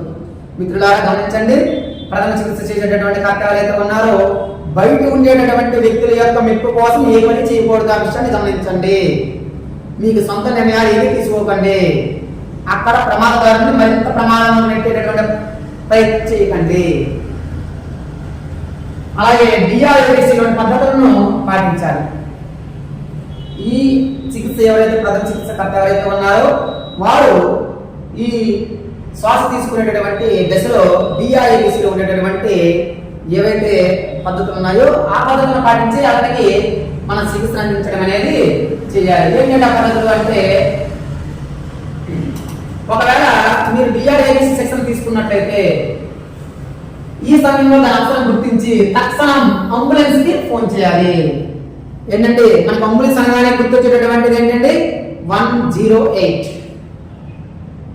వెంటనే అందరూ కూడా ప్రథమ చికిత్సకు ఎవరైతే ఉన్నారో మొదటిగా ప్రమాదం జరిగిన వెంటనే ప్రమాదం చేయడానికి ముందు, ప్రథమ చికిత్స చేయడానికి ముందు 108కి కాల్ చేసి లేదా దగ్గరలో ఉన్నటువంటి వైద్యశాలకు కాల్ చేసి అంబులెన్స్ సర్వీస్ వెంటనే వచ్చే విధంగా ప్రయత్నం చేయాలి. ఆ తరువాతనే ఇప్పుడు చెప్పినటువంటి డిఆర్ఏసిలో ఉన్నటువంటి దశలన్నీ కూడా చేయాలి. అది గుర్తుపెట్టుకోండి ప్రథమ చికిత్సకర్త. తర్వాత ఒకవేళ బాధితుడు శ్వాస సరిగా తీసుకుంటున్నప్పటికీ స్పృహలో లేనట్లయితే అతని గుండెలకు గట్టిగా కొట్టడం లేదా నోటి ద్వారా గాలి అందించడం వంటి పద్ధతుల ద్వారా అతన్ని మామూలు స్థితికి తెచ్చేందుకు ప్రయత్నం చేయాలి. విద్యార్థులారా మనం ఇక్కడ గమనించవలసిన విషయం ఏమిటంటే, శ్వాస సరిగా తీసుకుంటున్నాడని మనకి అనిపించింది. అతను శ్వాస సరిగా తీసుకుంటున్నాడు కానీ స్పృహలో లేడు. అప్పుడు మనము ఇతనికి మన సినిమాలో కూడా చూస్తాం కదంటే, ప్రమాదం జరిగినప్పుడు ఆ వ్యక్తి పైన ఏం చేస్తారు, గట్టిగా కూర్చొని అతని మీద కూర్చొని ఆ వ్యక్తికి ఏం చేస్తారంటే గుండెల పైన గట్టిగా పట్టడం చేస్తారు. ఏమంటే ఈ విషయాన్ని మీరు అందరూ కూడా గమనించమంటారు. దాన్ని సిపిఆర్ అనేటువంటి పద్ధతిని కూడా అంటారు. ఏమండి అయితే ఇక్కడ కొట్టేటటువంటి క్రమంలో మనం ముందు చెప్పినట్టుగా ఆ ప్రమాదకారుడికి ఏమైనా గాయాలు అయ్యాయా లేదా అనేటువంటి విషయాన్ని మొదటగా మనము చూసుకోవాలి. ఆ తరువాతనే మనం సిపిఆర్ చేయడానికి కోరుకోవాలి. లేదా అతనికి నోటి ద్వారా గాలి అందించడం చేయాలి. ఈ శ్వాస తీసుకునేటటువంటి ప్రక్రియలో మనం ఏం చేయాలంటే శ్వాస సరిగా తీసుకోవట్లేదని అనిపించింది అనుకోండి, మనం వెంటనే ఏం చేయాలండి, అతని యొక్క నోటి ద్వారా మన శ్వాస అందించేటటువంటి ప్రయత్నం అనేది చేయాలి. ఇది ఇక్కడ మనం గమనించవలసిన విషయం ఏంటంటే, ప్రథమ చికిత్స గమనించవలసిన విషయం ఏంటంటే అతను ఏ విధంగా ప్రమాదానికి గురయ్యాడు అనేటటువంటి విషయాన్ని గమనించాలండి. ప్రథమ చికిత్స కర్త మొదటి గమనించవలసిన విషయం ఏంటంటే, మనం మొదటి దశలోనే చెప్పాం, మనము అతను ఏ విధంగా ప్రమాదానికి గురయ్యాడు. మనకి ప్రమాదానికి గురవడం అనేది చాలా రకాల విధాలుగా ఉంటుందండి. ఇక్కడ ప్రమాదకారుడు విషాన్ని పుచ్చుకున్నట్లయితే, పాయిజన్ పుచ్చుకున్నట్లయితే అతని నోటితో మనం నోరు పెట్టి శ్వాస ఇవ్వకూడదు.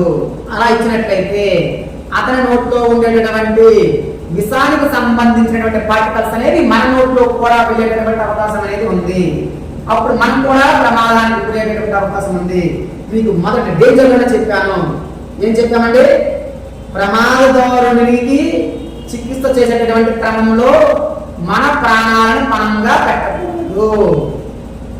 కనుక ఇక్కడ అతని నోటి ద్వారా మన గాలి అందించేటటువంటి సమయంలో అతను ఏమైనా విషాన్ని తీసుకున్నాడా లేదా అతను ఆల్కహాల్ని పుచ్చుకున్నాడా అనేటటువంటి విషయాన్ని గమనించి మాత్రమే మనము నోటిలో నోరు పెట్టి అతనికి శ్వాస అందించడం అనేది చెయ్యాలి. ప్రథమ చికిత్సకర్త ఈ విషయాన్ని గమనించాలి. శ్వాస తీసుకునేటటువంటి దశలో ఈ విషయాన్ని మనం ప్రథమ చికిత్సకర్తగా గమనించవలసినటువంటి మొదటి విషయం. నెక్స్ట్,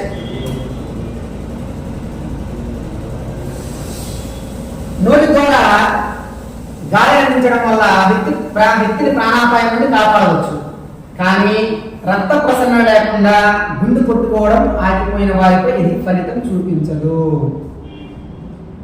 నోటి ద్వారా గాలి అందించడం వలన అతనికి శ్వాస క్రియను మొదలు పెట్టవచ్చు. కానీ ఆ ప్రమాదకారుడు యొక్క రక్త ప్రసరణ అనేది లేక గుండె కొట్టుకోవడం అనేది ఆగిపోయింది అనుకోండి, ఇప్పుడు మనం చేసేటటువంటి నోటి ద్వారా గాలి అందించేటటువంటి ప్రయత్నం ఏదైతే ఉందో అది ఫలించదు. ఎందుకంటే రక్త ప్రసరణ జరిగితేనే లేదా గుండు కొట్టుకుంటేనే మనకి ఆక్సిజన్ అనేటటువంటిది బ్లడ్ ద్వారా ఫ్లో అయి అవయవాలకు చేరుకుంటుందని మనం అనాటమీలో దీని గురించి పూర్తిగా మనం తెలుసుకున్నాం. అయితే ఎక్కడ రక్త ప్రసరణ జరుగుతుందా లేదా లేదా గుండు కొట్టుకుంటుందా లేదా అనేటువంటి విషయాన్ని ప్రథమ చికిత్సకర్త గమనించాలి. ఈ విషయాన్ని గుర్తుపెట్టుకోండి. ఎందుకంటే రక్త ప్రసరణ ద్వారానే గాలి ఊపిరితిత్తుల్లోకి చేరి అక్కడ నుండి గుండెలోకి, అక్కడ నుండి శరీరం అన్ని భాగాలకు సరఫరా చేయబడుతుంది. కాబట్టి ప్రథమ చికిత్స నిపుణులు ముందుగా రక్త ప్రసరణ పరిస్థితిని అంచనా వేసిన తర్వాతనే ఇతర పద్ధతులను పాటించాలి. విద్యార్థులారా, ఇక్కడ ఈ విషయాన్ని మనం కూడా గమనించాలి. తప్పనిసరిగా అతనికి మన శ్వాస అందించేటటువంటి క్రమంలో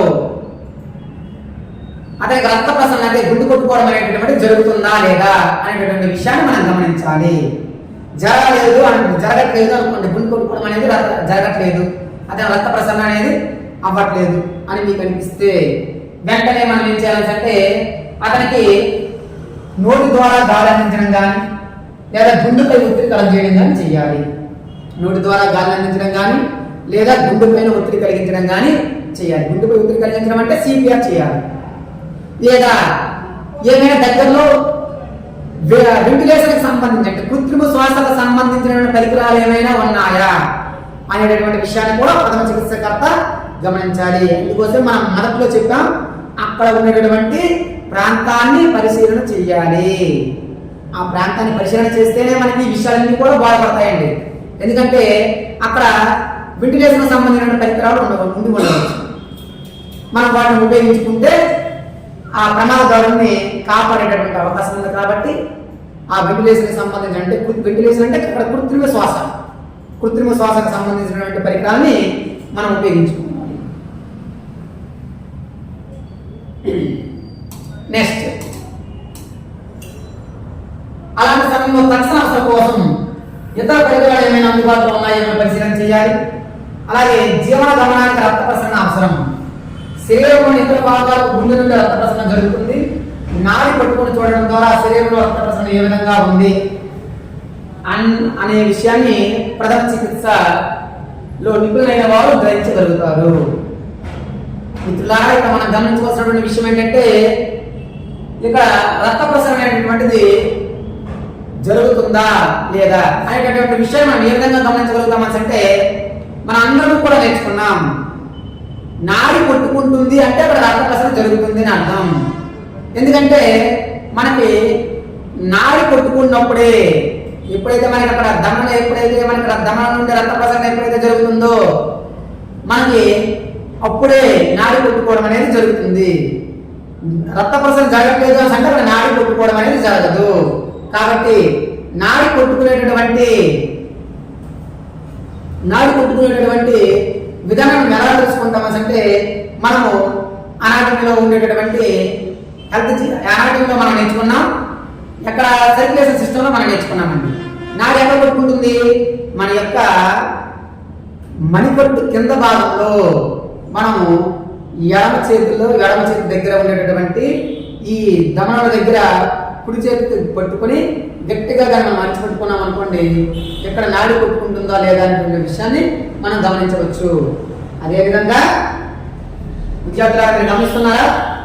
అదేవిధంగా ఇక్కడ మెడ దగ్గర మనం చేయి పెట్టామనుకోండి, ఇక్కడ కూడా మనం నాడి కొట్టుకునేటటువంటి ప్రెజర్ అనేటటువంటి తెలుస్తుంది.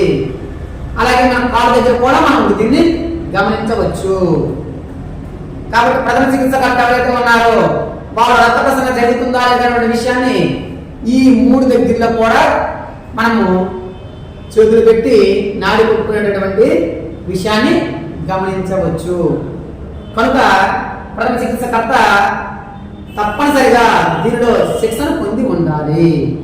లేకపోతే నాడి కొట్టుకోవడం అనేటువంటి విషయం తెలియదు. నెక్స్ట్ రక్త ప్రసరణ, సర్క్యులేషన్. ఎప్పుడైతే మనకి నాడి కొట్టుకోవట్లేదు అనేటువంటి విషయం ఎప్పుడైతే మనకు తెలిసిందో వెంటనే మనం ఏంటంటే ఏ దశకు వెళ్ళాలి? రక్త ప్రసరణ దశకు వెళ్ళాలి. అంటే రక్త ప్రసరణ జరగట్లేదు అనేటటువంటి విషయం నీకు బోధపడాలి. ప్రథమ చికిత్సకర్త ఎవరైతే ఉన్నారో వారికి బోధపడుతున్న అంశం ఏంటంటే నాడి కొట్టుకోవట్లేదు అని అంటే మనకి గమనించవలసిన విషయం ఏంటంటే అక్కడ రక్త ప్రసరణ జరగట్లేదు అంటే మనం తక్షణంగా ఏం చేయాలి? రక్త ప్రసరణ జరగట్లేదు అని అంటే వ్యక్తికి ప్రాణాపాయం ఉందని మనం గమనించాలి. వెంటనే మనము వైద్యుడి దగ్గరికి చేర్చే ప్రయత్నం చేయాలి. లేదా అంబులెన్స్ వచ్చే లోపల మనం చేయవలసిన పని ఏంటంటే అతనికి రక్త ప్రసరణ జరుగుతుందా లేదా అనేటటువంటి నాడి కొట్టుకునే మనం నాడి కొట్టుకునే చేస్తాం కదండి. అయితే ఈ నాడి కొట్టుకునేటటువంటి ప్రయత్నంలో మనం గమనించవలసిన అంశం ఏంటంటే ఈ నాడి కొట్టుకునేటటువంటి క్రమంలో మనకి నాడి కొట్టుకునేటటువంటి విధానాన్ని ఎంతసేపు గమనించాలి అంటే 10 సెకండ్లకి మించకుండా మనం గమనించాలి. 10 సెకండ్లకి ఎక్కువ కాకుండా మనం గమనించాలి. ఆ విషయాన్ని మీరు కొంచెం జాగ్రత్తగా ఆలోచించండి. ఎందుకంటే ఎక్కడ నుంచి మనకి బిట్టు వచ్చేటటువంటి అవకాశం అనేది ఉంది. మనకి ఎక్కడ నుంచి బిట్టు వస్తే ఈ బిట్టు ఇచ్చేటటువంటి అవకాశం అనేది ఉందండి. కాబట్టి చాలా ఇంపార్టెంట్. మనం నాడి కొట్టుకునేటటువంటి పరిశీలన అనేది ఎంతసేపు చేయాలి? 10 సెకండ్లకి మించకుండా చేయాలి. 10 సెకండ్లకి మించకుండా అంటే తక్కువ కాకుండా మనం చేయాలి. ఈ విషయాన్ని ప్రథమ చికిత్సదారుడు గమనించాలి. మనకి డిఎస్సిలో ఎప్పటి నుంచి బిట్టు వచ్చేటటువంటి అవకాశం ఉంది. విద్యార్థులు మీరందరూ కూడా గమనించండి. ఎందుకంటే ఇది చాలా ఇంపార్టెంట్ బిట్టు. ఇది చాలా ఎగ్జామ్స్ లో అడగడం కూడా జరిగింది. నీట్ ఎగ్జామ్స్ లో ఈ బిట్టుని 10 అడుగుతూ ఉన్నాడు. కాబట్టి విద్యార్థులందరూ కూడా మన డిఆర్ఐటీసీ నుంచి బిట్టు వచ్చిందంటే ఈ బిట్టు వచ్చేటటువంటి అవకాశం ఉంది. నోట్ చేసుకున్నాం అందరూ కూడా. నెక్స్ట్ అప్పటికి నాడి కొట్టుకోవడం లేదని మనం గ్రహిస్తే వెంటనే సిపిఆర్ చేయాలి. అప్పటికి కూడా నాడి కొట్టుకోవడం లేదని మనం గమనించామనుకోండి, వెంటనే మనం చేయవలసిన పని ఏంటంటే సిపిఆర్ చేయాలి. సిపిఆర్ ఎవరు చేయాలండి? సిపిఆర్ శిక్షణ ఎవరైతే తీసుకున్నారో వారు మాత్రమే చేయాలి. అంటే ప్రథమ చికిత్సకర్త తప్పనిసరిగా సిపిఆర్ చేయాలంటే అతను కూడా శిక్షణ పొంది ఉండాలి. ఈ విషయాన్ని గమనించండి. ఇక్కడ సిపిఆర్ అంటే ఏంటంటే cardiopulmonary resuscitation. Cardiopulmonary resuscitation. ఇక్కడ నుంచి మనకి సిపిఆర్ మీద కూడా మనకు గుర్తొచ్చేటువంటి అవకాశం ఉందండి. ఎందుకంటే సిపిఆర్ యొక్క ఫుల్ ఫామ్ అడిగేటటువంటి అవకాశం కూడా ఉంది. సిపిఆర్ యొక్క ఫుల్ ఫామ్ కూడా అడిగేటటువంటి అవకాశం ఉంది. కాబట్టి విద్యార్థులారా అందరూ కూడా మీరు షార్ట్ నోట్స్ లో దీన్ని నోట్ చేసుకోండి. ఎందుకంటే సిపిఆర్ అంటే ఏంటంటే కార్డియో పల్మనరీ రెస్పిరేషన్. మనకి దీని యొక్క ఫుల్ ఫామ్ అడిగేటప్పుడు ఎలా అడుగుతుంది అంటే సిపిఆర్ ఫుల్ ఫామ్ ఏమైనా అడుగుతారు. ఆప్షన్ ఏలో కార్డియో పల్మనరీ రెస్పిరేషన్ అని, option below cardio pulmonary respiration అని, ఆప్షన్ సిలో కార్డియో పల్మనరీ రెస్పాండ్ అని, ఆప్షన్ డిలో కార్డియో పల్మనరీ రెస్పిరేషన్ అని అడిగేటటువంటి అవకాశం ఉంది. ఇలా అడిగేటటువంటి అవకాశం ఉంది. అప్పుడు మన ఆన్సర్ ఏం పెడతామని అందరికీ కూడా ఏంటంటే డి. Very good. ఓకేనా? నెక్స్ట్ ఈ సిపిఆర్ ఏ విధంగా చేయాలి ఒకసారి చూద్దాం. ఇది సిపిఆర్ అనేటటువంటిది పెద్దలకు అలా చేస్తామండి, అలాగే పిల్లలకు ఒక విధంగా చేస్తాం. పెద్దలకు చేసేటటువంటి క్రమంలో ఈ సిపిఆర్ మనం ఏ విధంగా చేయాలంటే పెద్దలకు సిపిఆర్ చేసేటప్పుడు ఏంటంటే పెద్దలకి సిపిఆర్ చేసేటప్పుడు 2 శ్వాసల తర్వాత 30 సార్లు ఒత్తిడిని కలుగు చేయండి. అంటే మనం 2 శ్వాసలు పీల్చుకునే లోపల అతనికి 30 సార్లు అతని ఛాతి పైన మనం ఒత్తిడి కలుగ చేయాలి. అంటే 2 శ్వాసలలో అతని మీద మనం ఎంత ఒత్తిడి కలుగ చేయాలండి? 30 టైమ్స్ ఒత్తిడి కలుగ చేయాలి. ఈ రేషియో ఏమంటారంటే 30:2 అంటారండి. Very very very very most important bit అండి. ఇక్కడ నుంచి మనకి ఏమైనా బిట్ వచ్చేటువంటి అవకాశం ఉంటే ఈ బిట్ కూడా వస్తుంది. మనకి సిపిఆర్ రేషియో అడుగుతాడండి. సిపిఆర్ రేషియో అడుగుతాడు. సిపిఆర్ రేషియో ఏంటండి? 30:2. 30:2 అంటే 30 ఒత్తిడులకు 2 శ్వాసలు. 30 ఒత్తిడులకు 2 శ్వాసలు అంటే 2 శ్వాసలు తీసుకునే లోపల మనం ఎన్ని ఒత్తిడి కలుగ చేయాలండి? 2 ఒత్తిడిలు కలుగ చేయాలి. లేదా సిపిఆర్ సెక్షన్ తీసుకునేటటువంటి వాళ్ళు 2 నిమిషాల్లో సుమారుగా ఎన్ని సెట్లు చేయాలండి? ఈ 30:30:2 అనేటటువంటిది ఎన్ని సెట్లు చేయాలి? 2 నిమిషాల్లో 5 సెట్లు చేసే విధంగా లక్ష్యం పెట్టుకోండి. ఎన్ని సెట్లు చేయాలి? 5 సెట్లు చేయాలి. తప్పనిసరిగా ఎన్ని సెట్లు చేయాలండి? 5 సెట్లు చేయాలి. మనం గమనిస్తున్నారా? ఎన్ని సెట్లు చేయాలి? మనం సిపిఆర్ చేసేటప్పుడు 5 సెట్లు చేయాలి. 5 సెట్లు కూడా ఎన్ని నిమిషాల్లో చేయాలి? 2 నిమిషాల్లో చేయాలి. చాలా ఇంపార్టెంట్ బిట్ అండి. నుంచి వచ్చేటటువంటి సిపిఆర్ మీద వచ్చేటువంటి బిట్ అన్ని కూడా మనకు ఇంపార్టెంట్ అండి. ఎందుకంటే చాలా ఎగ్జామ్స్ ఇది అడగడం జరిగింది కనుక మనకి కొత్తగా పెట్టారు కాబట్టి సిలబస్ మనకు కూడా ఇక్కడ నుంచి బిట్ వచ్చేటటువంటి అవకాశం అనేది ఉంది. కనుక మనకి ఇక్కడ నుంచి 2 శ్వాసలకి 30 ఒత్తిడి కలుగ చేయాలి. లేదా 2 నిమిషాలు మనం కానీ లక్ష్యంగా పెట్టుకున్నట్లయితే ఈ 2 శ్వాసలకు 30 ఒత్తిడిని ఎన్ని సెట్లు చేయాలి? 5 సెట్లు చేయాలి. అలా చేయలేకపోయినట్లయితే నిమిషానికి ఏం చేయాలండి? 100 నుంచి 120 ఒత్తిడి చేయాలి. అంటే 120 సార్లు ప్రెస్ చేయాలి. అతని యొక్క రోగి యొక్క ఛాతి పైన మనము ప్రెస్ చేయాలి. ఈ విషయాన్ని మన సిపిఆర్ లో గమనించుకోవాలి. ఇది చాలా ఇంపార్టెంట్ బిట్ అండి. మనకి ఏమైనా బిట్ వస్తే ఇక్కడ నుంచి ఈ బిట్ మీద అడిగేటటువంటి అవకాశం అనేటువంటి ఉంది. కాబట్టి విద్యార్థులందరూ కూడా దీన్ని నోట్ చేసుకోండి. ఓకేనండి? అలాగే ఒకసారి బొమ్మల ద్వారా మనము ఈ డిఆర్ఏబిసిని తెలుసుకుందాం. చూడండి, మొదలుగా డేంజర్. మొదలుగా ఏంటంటే డేంజర్. స్టెప్ 1 డేంజర్, ప్రమాదం జరిగిందని మనకి అనిపించింది అనుకోండి, ప్రమాదకారుల దగ్గరికి మనం చేరుకునేటప్పుడు మనం మొదటగా గమనించవలసిన విషయాలు ఏంటంటే ఆ ప్రమాద స్థలాన్ని మనం పూర్తిగా పరిశీలన చేయాలి. అలాగే ప్రమాదకారుల యొక్క పరిస్థితిని మనం గమనించాలి. ఇది మన ప్రమాదంలో తీసుకున్నటువంటి అంశం. అలాగే రెస్పాన్స్ లో మనకి గమనించవలసినటువంటి అంశం ఏంటంటే ప్రమాదకారుడు మన యొక్క సంజ్ఞలకి లేదా మన యొక్క సైగలకి ప్రతిస్పందిస్తున్నాడా లేదా, కదులుతున్నాడా లేదా, స్పృహలో ఉన్నాడా లేదా అనేటటువంటి విషయాన్ని మనం ఈ రెస్పాండ్ అనేటటువంటి దాంట్లో గమనించాలి. స్పృహలో లేకపోతే మనం ఏం చేయాలని చెప్పామండి? ఏవి పియుని పాటించాలి, ఏవి పియు దశలను పాటించాలి.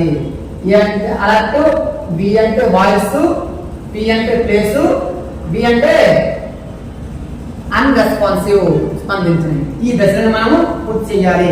ఈ దశలు పూర్తి చేసిన తర్వాత కూడా ప్రమాదంలో స్పందించకపోతే అప్పుడు ఏ దశకు వెళ్ళాలండి? ఎయిర్వే అంటే వాయు మార్గం.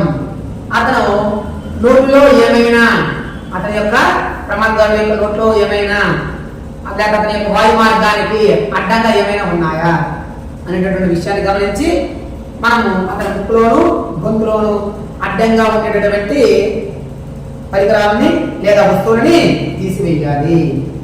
ఇది ఏమి అండి. నెక్స్ట్ స్టెప్ మనము బ్రీతింగ్, శ్వాస తీసుకుంటాం. ఇక్కడ మనకి ఏవే మార్గంలో మనము అతను ఉండేటటువంటి ముక్కు గొంతులో ఉండేటటువంటి వస్తువులు తీసినప్పటికీ కూడాను లేదా అతని యొక్క తలను మనం సరిగా చేసుకున్నప్పటికీ కూడాను అతను శ్వాస తీసుకోవడం గమనిస్తే ఈ బ్రీతింగ్ దశలో ఏం చేయాలంటే అతనికి శ్వాసను అందించేటటువంటి ప్రయత్నం చేయాలి. ఈ బ్రీతింగ్ దశ ఏం చేయాలంటే శ్వాస అందించేటటువంటి ప్రయత్నం చేయాలి. శ్వాస కానీ తీసుకోవడం లేకపోయినట్లయితే ప్రమాదకారుడు ప్రాణాపాయ స్థితికి చేరుకునేటువంటి అవకాశం ఉంది. కాబట్టి మనం ఇక్కడ శ్వాస అందించేటటువంటి ప్రయత్నం అనేది చేయాలి. నెక్స్ట్ ఈ దశలో కూడాను ప్రమాదకారుడు శ్వాస తీసుకోవట్లేదని కనిపిస్తే లేదా స్పందించట్లేదని కనిపిస్తే నువ్వు వెంటనే చేయవలసినటువంటి పని ఏంటంటే సిపిఆర్ చేయాలి. అది సర్క్యులేషన్. ఈ దశలో సర్క్యులేషన్ దశలో సిపిఆర్ చేయాలి. తప్పనిసరిగా అతని యొక్క ఛాతీ పైన మనము 2 శ్వాసలకి 30 ఒత్తుళ్ళు చేయడం ద్వారా, అదేవిధంగా 2 నిమిషాల దగ్గర మనం లక్ష్యం పెట్టుకున్నట్లయితే ఈ 2 శ్వాసలకు 30 ఒత్తుళ్ళు అనేది 5 సార్లు చేయడం ద్వారా, లేదా 1 నిమిషానికి 100 నుంచి 120 ఒత్తులు కాల చేయడం ద్వారా మనము సిపిఆర్ చేసి అతన్ని మనం బతికించేటటువంటి అవకాశం అనేది ఉంది. మిత్రులారా, మనం ప్రాథమిక చికిత్స చేసే ముందు మనం డిఆర్ఏబిసిలో ఉండేటటువంటి ఈ మౌలిక అంశాలను పరిశీలన చేసి మనము చికిత్స అనేది ప్రమాదకారుడికి అందజేయాలి. అంతేగాని మన చుట్టుపక్కల ఉండేటటువంటి జనం మెచ్చుకోలు కోసం లేదా మన యొక్క హీరోయిజం కోసం ప్రమాదకారుడిని మరింత ప్రమాదంలో ఎక్కేటటువంటి ప్రయత్నాలు ఏవి కూడా చేయకూడదు. అలాగే ప్రమాదకారుడిని మరి కాస్త ప్రమాదాలు ఎట్టడంగా ఇప్పుడు మనకి డిఆర్ఏబిసి మీద వచ్చేటటువంటి కొన్ని ఆబ్జెక్టివ్ క్వశ్చన్స్ మనం పరిశీలన చేద్దాం. చూడండి, ఇందులో మనకి మొదటి చూడండి, అపస్మారక స్థితిలో ఉన్న వ్యక్తి యొక్క వాయు మార్గం ఎలా తెరవాలి. చూడండి, ఇక్కడ నుంచి వచ్చేటువంటి బిట్స్ అన్ని కూడా మనకి కొంత ఆబ్జెక్టివ్ టైప్ లోనే ఉంటాయి, కొంత మనకి ఇండైరెక్ట్ గా ఉంటాయి. కాబట్టి ఏవి డైరెక్ట్ బిట్స్ ఉండవు. కాబట్టి మనం విద్యార్థులారా మనం గమనించవలసినటువంటి అంశం ఏంటంటే బిట్స్ ని క్షుణ్ణంగా చదవండి, క్వశ్చన్ క్షుణ్ణంగా చదవండి. అలాగే లోపల వచ్చేటటువంటి ఆప్షన్స్ కూడా క్షుణ్ణంగా చదవండి. క్షుణ్ణంగా చదివిన తర్వాతే సమాధానాన్ని గుర్తించండి. గమనిస్తున్నారు అందరూ కూడా ఒకసారి చూడండి. అందరూ కూడా అపస్మారక స్థితిలో ఉన్న వ్యక్తి యొక్క వాయు మార్గం ఎలా తెరవాలి అంటే స్పృహలో లేనటువంటి వ్యక్తి యొక్క వాయు మార్గాన్ని ఎలా తెరవాలి. చూడండి, ఆప్షన్ ఏ అనేది ఇచ్చాడండి, దవడను పైకి ఎత్తడం వలన, అంటే ఈ దవడను పైకి ఎత్తడం వలన. ఆప్షన్ బిలో ఇచ్చాడండి, తలను వంచడం మరియు దవడను పైకి ఎత్తడం వలన. తలను వంచడం అంటే తలను ఇలా పైకి పక్కకు వంచడం వలన, అలాగే దవడను ఎలా పైకి ఎత్తడం వలన. ఆప్షన్ సి ఇచ్చాడండి, తలను వంచడం మరియు దవడను త్రోయడం. చూడండి, జాగ్రత్త అర్థం చేయండి, తలను వంచడం మరియు దవడను త్రోయడం వలన.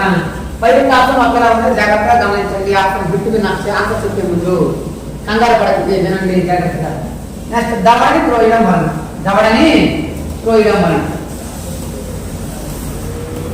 చూడండి ఒకసారి పెట్టు, చూసారా?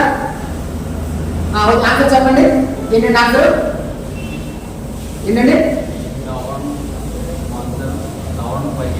Yes, very good.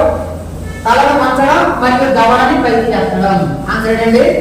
తలని వంచడం మరియు దవడని పైకి ఎత్తడం. ప్రమాదకారుడు ప్రమాదానికి గురైనప్పుడు అతను సరిగా శ్వాస తీసుకోవట్లేదని మనం గమనించినట్లయితే అతని యొక్క తలని ఇలా ఇలా గల్లకి ఇలా ఉంటే అతనికి శ్వాస సరిగా అందేటువంటి అవకాశం ఉండదు. కాబట్టి తలని కొంచెం పక్కకు వంచాలి. అలాగే కిందకి ఇలా ఉండకుండా తలని కొంచెం ఈ దవడం పైకెత్తి శ్వాస సరిగా తీసుకునే విధంగా మనం ప్రయత్నించాలి. కరెక్ట్ ఆన్సర్ ఏంటండి? బి. Okay, next. ప్రమాదానికి గురైనటువంటి పెద్దవారికి సిపిఆర్ చేయడంలో ఉపయోగించే ఒత్తిడిలో మరియు శ్వాస నిష్పత్తి. ఒత్తిడిలు మరియు శ్వాస నిష్పత్తి. ఒత్తిడిలు మరియు శ్వాస నిష్పత్తి చాలా జాగ్రత్తగా అబ్జర్వ్ చేయండి.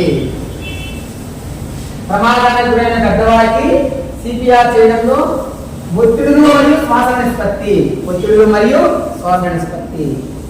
Option A 2 compressions 30 rescue breaths, 15 compressions 2 rescue breaths, 5 compressions 1 rescue breath, 30 compressions 2 rescue breaths.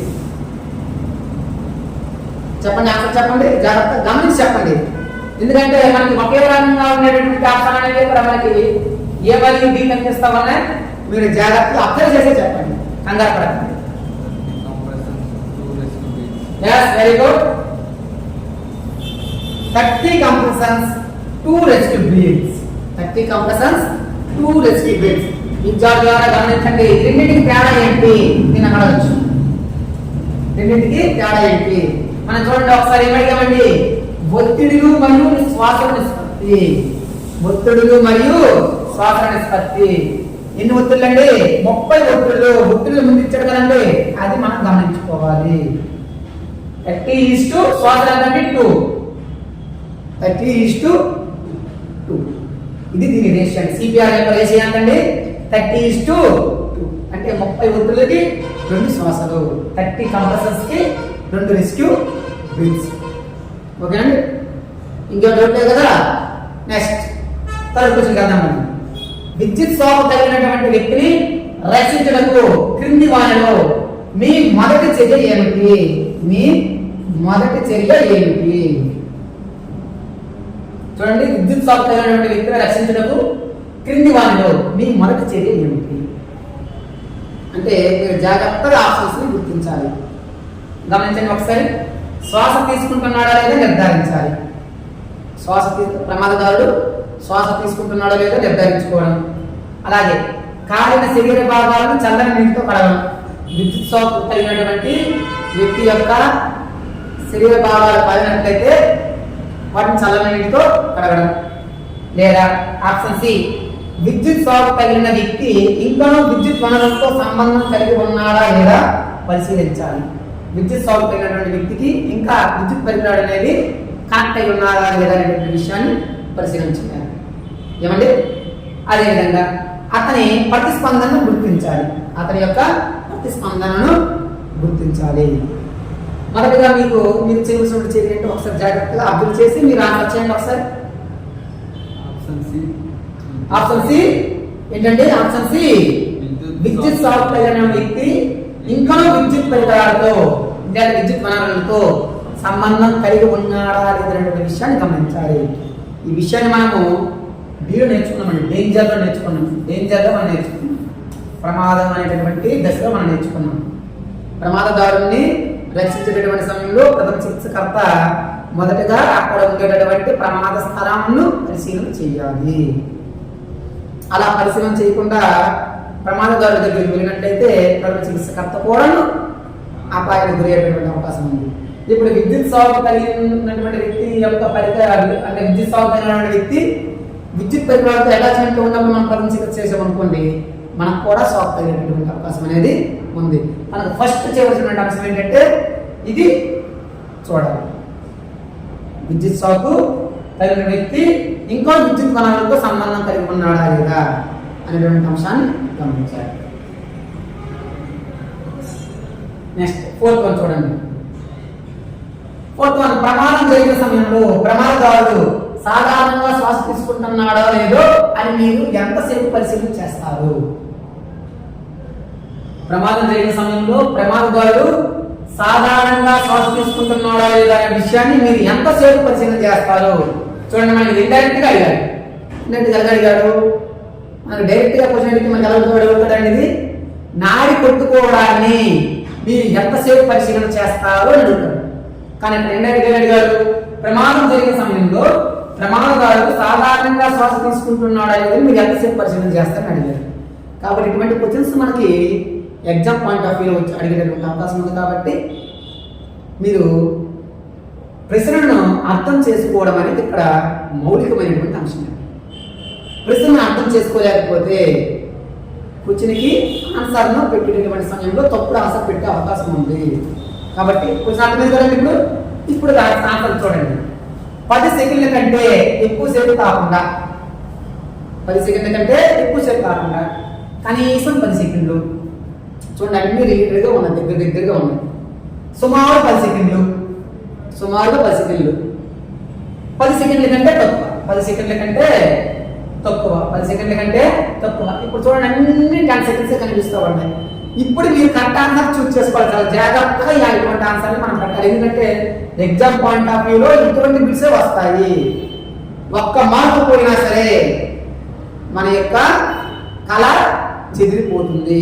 విద్యార్థులారా జాగ్రత్తగా గమనించండి. చూడండి ఆన్సర్ ఏం చెప్తారండి? ఆప్షన్ ఏ 10 సెకండ్లకు ఎక్కువసేపు కాకుండా చూసుకోవాలి. ఆల్రెడీ మనం డిస్కస్ చేసాం. 10 సెకండ్లకు ఎక్కువ కాకుండా చూసుకోవాలి అంటే 10 సెకండ్లు దాటకుండా చూసుకోవాలి. 10 సెకండ్ల లోపలే అంటే 10 సెకండ్లు మనం తప్పనిసరిగా చేయాలి, పరిశీలన చేయాలి.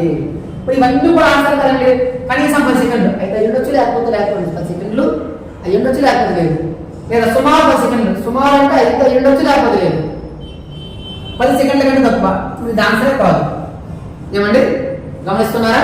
మనం ఎలిమినేట్ చేసేటటువంటి పద్ధతి కూడా మనకు రావాలి. మనకి ఆన్సర్స్ ని క్వశ్చన్ అనుగుణంగా ఎలిమినేట్ చేసేటటువంటి విధానం ట్రైలింగ్ ఎర్రర్ కూడా మనకు రావాలి. అలాగే మనం చేయలేదు అనుకోండి, ఎలిమినేట్ చేయలేదు అనుకోండి, మనకి 4 ఆప్షన్స్ ఒకేలాగా ఉండేటప్పుడు ఈ ఎలిమినేషన్ మెథడ్ అనేది చాలా ఉపయోగపడుతుందండి. కనుక ఎలిమినేట్ చేయాలి. చూడండి 10 సెకండ్ల కంటే తక్కువ అన్నాడు కాబట్టి ఇది అవ్వదు. ఎందుకంటే కంపల్సరీ 10 సెకండ్లు ఉండాలి. కాబట్టి సుమారు 10 సెకండ్లు అన్నాడు. సుమారు అంటే అర్థమైందని చెప్పామండి గత క్లాసుల్లో. సుమారు అంటే దగ్గరగా అంటే 10 సెకండ్ల కన్నా ఎక్కువ ఏమంటే అవ్వచ్చు, తక్కువైనా అవ్వచ్చు. కాబట్టి సుమారు అంటే మాట ఏంటంటే అది కరెక్ట్ కాదు, అంటే అది ఖచ్చితమైనటువంటి అర్థమే మనం వాడము. కాబట్టి ఇది కాదు. ఇప్పుడు మిగిలినటువంటి ఏదండి 2 ఆప్షన్ ఉన్నాయి. కనీసం 10 సెకండ్లు, కనీసం అన్నాం అనుకోండి మినిమం 10 సెకండ్స్. అంటే మినిమం 10 సెకండ్స్ అంటే 10 సెకండ్స్ అయి ఉండవచ్చు, లేదంటే లేకపోయి ఉండవచ్చు. లేకపోతే మనం జరగకూడదు కదండి. కాబట్టి ఆప్షన్ బి కూడా కనుక ఆప్షన్ ఏ రైట్ ఆన్సర్. ఓకేనండి. నెక్స్ట్ ఒకసారి చూడండి. ప్రమాదం జరిగినప్పుడు ప్రథమ చికిత్సలో మొదటి దశ ఏది? ప్రమాదం జరిగినప్పుడు ప్రథమ చికిత్సలో మొదటి దశ ఏది?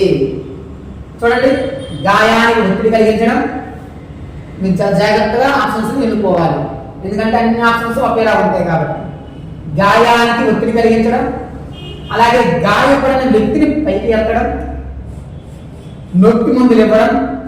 అంటే అతనికి నొప్పి కలిగిన నొప్పి అని అవస్థ ఉన్నాం అనుకోండి, మన వెంటనే నొప్పికి సంబంధించిన టాబ్లెట్స్ని పెయిన్ కిల్లర్స్ని అందివ్వడం. అలాగే గాయపడిన వ్యక్తి యొక్క ప్రతిస్పందనను పరిశీలించడం. చూడండి ఇక్కడ మనం ఈ అంశాన్ని ఒకసారి అబ్జర్వ్ చేయండి. ప్రమాదం జరిగినప్పుడు ప్రథమ చికిత్సలో మొదటి దశ ఏది? మొదటి దశ అంటే మనకి డిఆర్ఏబిసిలో మొదటి దశ కాదండి. ఇక్కడ ఇచ్చినటువంటి ఆప్షన్స్ లో మొదటి దశ మనకి మనం ఏం చేయాలి అని అర్థం. మీరు డిఆర్ఏబిసిలో ఉన్నటువంటి దశకు కానీ మీరు వెళ్ళారనుకోండి, మళ్ళీ ఇక్కడ ఆన్సర్ తప్పుగా పెట్టేటటువంటి అవకాశం ఉంది. ఇక్కడ మొదటి దశ అంటే మన ఆప్షన్స్ ఎన్నుకోవడంలో మొదటి దశ ఏది? ఓకేనా? గాయానికి ఒత్తిడి కలిగించడం అంటే ఇప్పుడు గాయమైన ప్రదేశంలో మళ్ళీ మనం గట్టిగా పట్టుకొని అతనికి బాధ పెట్టడం. గాయానికి వ్యక్తిని గాయపడినటువంటి వ్యక్తిని పైకెత్తడం, పైకెత్తితే మళ్ళీ కాస్త గాయపడతాడు. నొప్పి మందులు ఇవ్వడం అతని నొప్పి తగ్గించడానికి. అలాగే గాయపడిన వ్యక్తి యొక్క ప్రతిస్పందనని, అతని యొక్క రెస్పాన్స్ ని మనం పరిశీలించాలి. చెప్పండి ఆన్సర్ చెప్పండి. ఇప్పుడు ఏంటంటే గాయపడిన వ్యక్తి యొక్క ప్రతిస్పందనను పరిశీలన చేయడం చాలా ముఖ్యమండి. మనము డిఆర్ఏబిసిలో డిఆర్ఏబిసిలో ఈ దశ చాలా ముఖ్యమైనటువంటి దశ అని చెప్పాను కదండి. రెస్పాన్స్, ప్రతిస్పందన. ఈ దశ చాలా ముఖ్యం. ప్రథమ చికిత్సకర్త ఎవరైతే ఉన్నారో ప్రథమ చికిత్స చేయడానికి ఈ దశ చాలా ముఖ్యం. గాయపడినటువంటి వ్యక్తి ప్రతిస్పందిస్తున్నాడా లేదనేటువంటి విషయాన్ని గమనించాలి మొదట. ఓకేనండి. తర్వాత క్వశ్చన్. నెక్స్ట్, ప్రథమ చికిత్సలో ప్రతిస్పందన స్థానం యొక్క ప్రాముఖ్యత క్రింది వానిలో ఉంది. ప్రథమ చికిత్సలో ప్రతిస్పందన స్థానం యొక్క ప్రాముఖ్యత క్రింది వానిలో ఉంది. చూడండి, ఒకసారి ఆప్షన్స్ పరిశీలన చేయండి, జాగ్రత్తగా చూడండి. వాయు మార్గంలో అడ్డంకులను తొలగించడం, అలాగే శ్వాసను అందించడం, ప్రతిస్పందనను గుర్తించడం, సిపిఆర్ చేయడం. అన్ని దగ్గరగా ఉన్నాయి. కనుక మీరు కూర్చొని జాగ్రత్తగా అబ్జర్వ్ చేయండి. ప్రథమ చికిత్సలో ప్రతిస్పందన స్థానం యొక్క ప్రాముఖ్యతను గుర్తించడం. ఇంకా రెస్పాన్స్, ఆ దశలో రెస్పాన్స్ అనేటువంటి దశలో మనం చేయవలసినటువంటి మొదటిది ఏంటి? మొదటిది చర్య ఏంటి? Yes, very good. తప్పండి. వాయు మార్గంలో అడ్డంకం తొలగించడం తప్పు. Yes, very good. ప్రతిస్పందనను గుర్తించడం రైట్, వెరీ గుడ్. ప్రతిస్పందనను గుర్తించడం. ఎందుకంటే వాయు మార్గంలో అడ్డంకులు తొలగించడం అనేది ఎక్కడ చేస్తాం? ఏ దశలో చేస్తాం? మనము ఎయిర్ వే దశలో చేస్తాం. ఓకేనండి. కాబట్టి శ్వాసను అందించడం ఇది బ్రీతింగ్ దశలో చేస్తాం. సిపిఆర్ చేయడం సర్క్యులేషన్ దశలో చేస్తాం. చూడండి, మీరు ఎలిమినేట్ చేయండి. అందులో క్వశ్చన్కి ఇచ్చేటటువంటి ఆన్సర్ని మీరు గుర్తించడంలో మీకు ఇబ్బంది కలిగితే మీరు ఆప్షన్స్ ని ఏం చేయాలి? ఎలిమినేట్ చేయాలి. వాయు మార్గంలో అడ్డంకం తొలగించడం ఎక్కడ చేస్తాం? ఎయిర్వే దశలో చేస్తాం. అలాగే శ్వాసను అందించడం దశలో చేస్తాం, బ్రీతింగ్ లో చేస్తాం. అలాగే సిపిఆర్ ఎక్కడ చేస్తాం? సర్క్యులేషన్ లో చేస్తాం. మరి మిగిలింది ఏంటండి? ప్రతిస్పందన గుర్తించడమే కదా. ప్రతిస్పందన అనేటువంటిది అక్కడే ఉంది. కాబట్టి దీనికి రైట్ ఆన్సర్ ఏంటండి? ప్రతిస్పందన గుర్తించడం. నెక్స్ట్, క్రింది పేర్కొన్న దశలో ప్రతిస్పందనలోని దశల యొక్క వరుస క్రమాన్ని అమర్చండి. ప్రతిస్పందనలోని దశలు మనం కొన్ని దశలు చెప్పాము, ఉపదశలు చెప్పాము. ఆ ఉపదశల్ని వరుస క్రమంలో అమర్చమన్నాడు. చూడండి, option A active and responsive, voice, place. అలాగే option B alert, voice, and response, place. అలాగే option C unresponsive, place, voice, alert. అలాగే option D alert, voice, place, and response. చెప్పండి.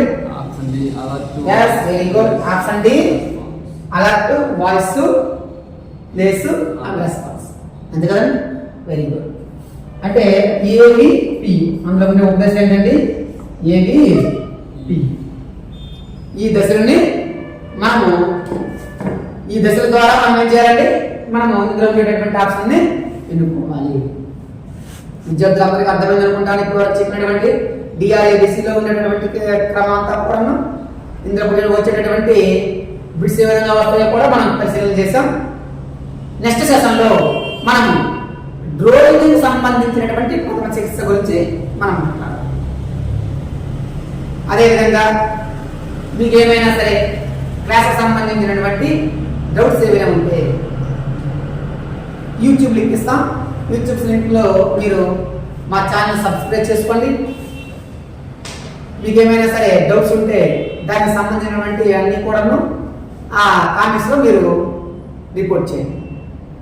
Next, A to Z physical education అనేటువంటిది అందరూ కూడా నిపుణులైనటువంటి, అలాగే వ్యాయామ విద్యలో అర్హులైనటువంటి ఉపాధ్యాయులతో బోధన జరుగుతుంది. కాబట్టి మీరు మిగతా కోచింగ్ సెంటర్లో ఇచ్చేటటువంటి శిక్షణను ఒకసారి పరిశీలన చేయండి. అలాగే మా క్లాసులను కూడా మీరు పరిశీలించండి. అలాగే వారు ఇచ్చేటటువంటి మెటీరియల్ పరిశీలన చేయండి, మేము ఇచ్చేటటువంటి మెటీరియల్ పరిశీలించండి.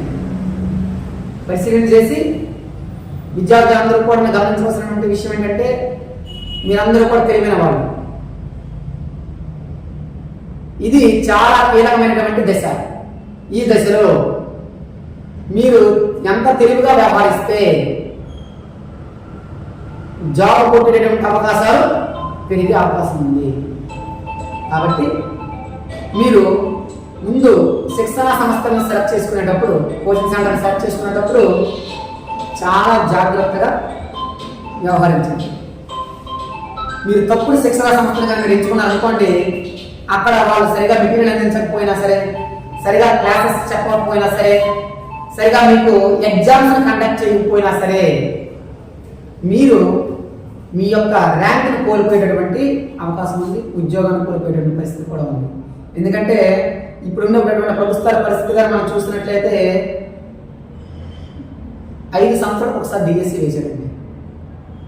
అంటే మనము ఒక తప్పుడు శిక్షణ కానీ తీసుకున్నట్లయితే, లేదా సరైనటువంటి మెటీరియల్ చదవకపోయినట్లయితే మళ్ళా మనం డిఎస్సి కోసం 5 సంవత్సరాలు వెయిట్ చేయవలసినటువంటి అవసరం వస్తుంది. అంతట్లో మీ ఏజ్ కూడా అయిపోయేటువంటి అవకాశం ఉంటుంది, అలాగే మీ ఉత్సాహం కూడా కోల్పోయేటటువంటి అవకాశం కూడా ఉంది. కాబట్టి డిఎస్సి ఆస్పిరెంట్స్ అందరూ కూడాను మీరు సరైన నిర్ణయం తీసుకుంటారని మేము ఆశిస్తున్నాం. Thank you.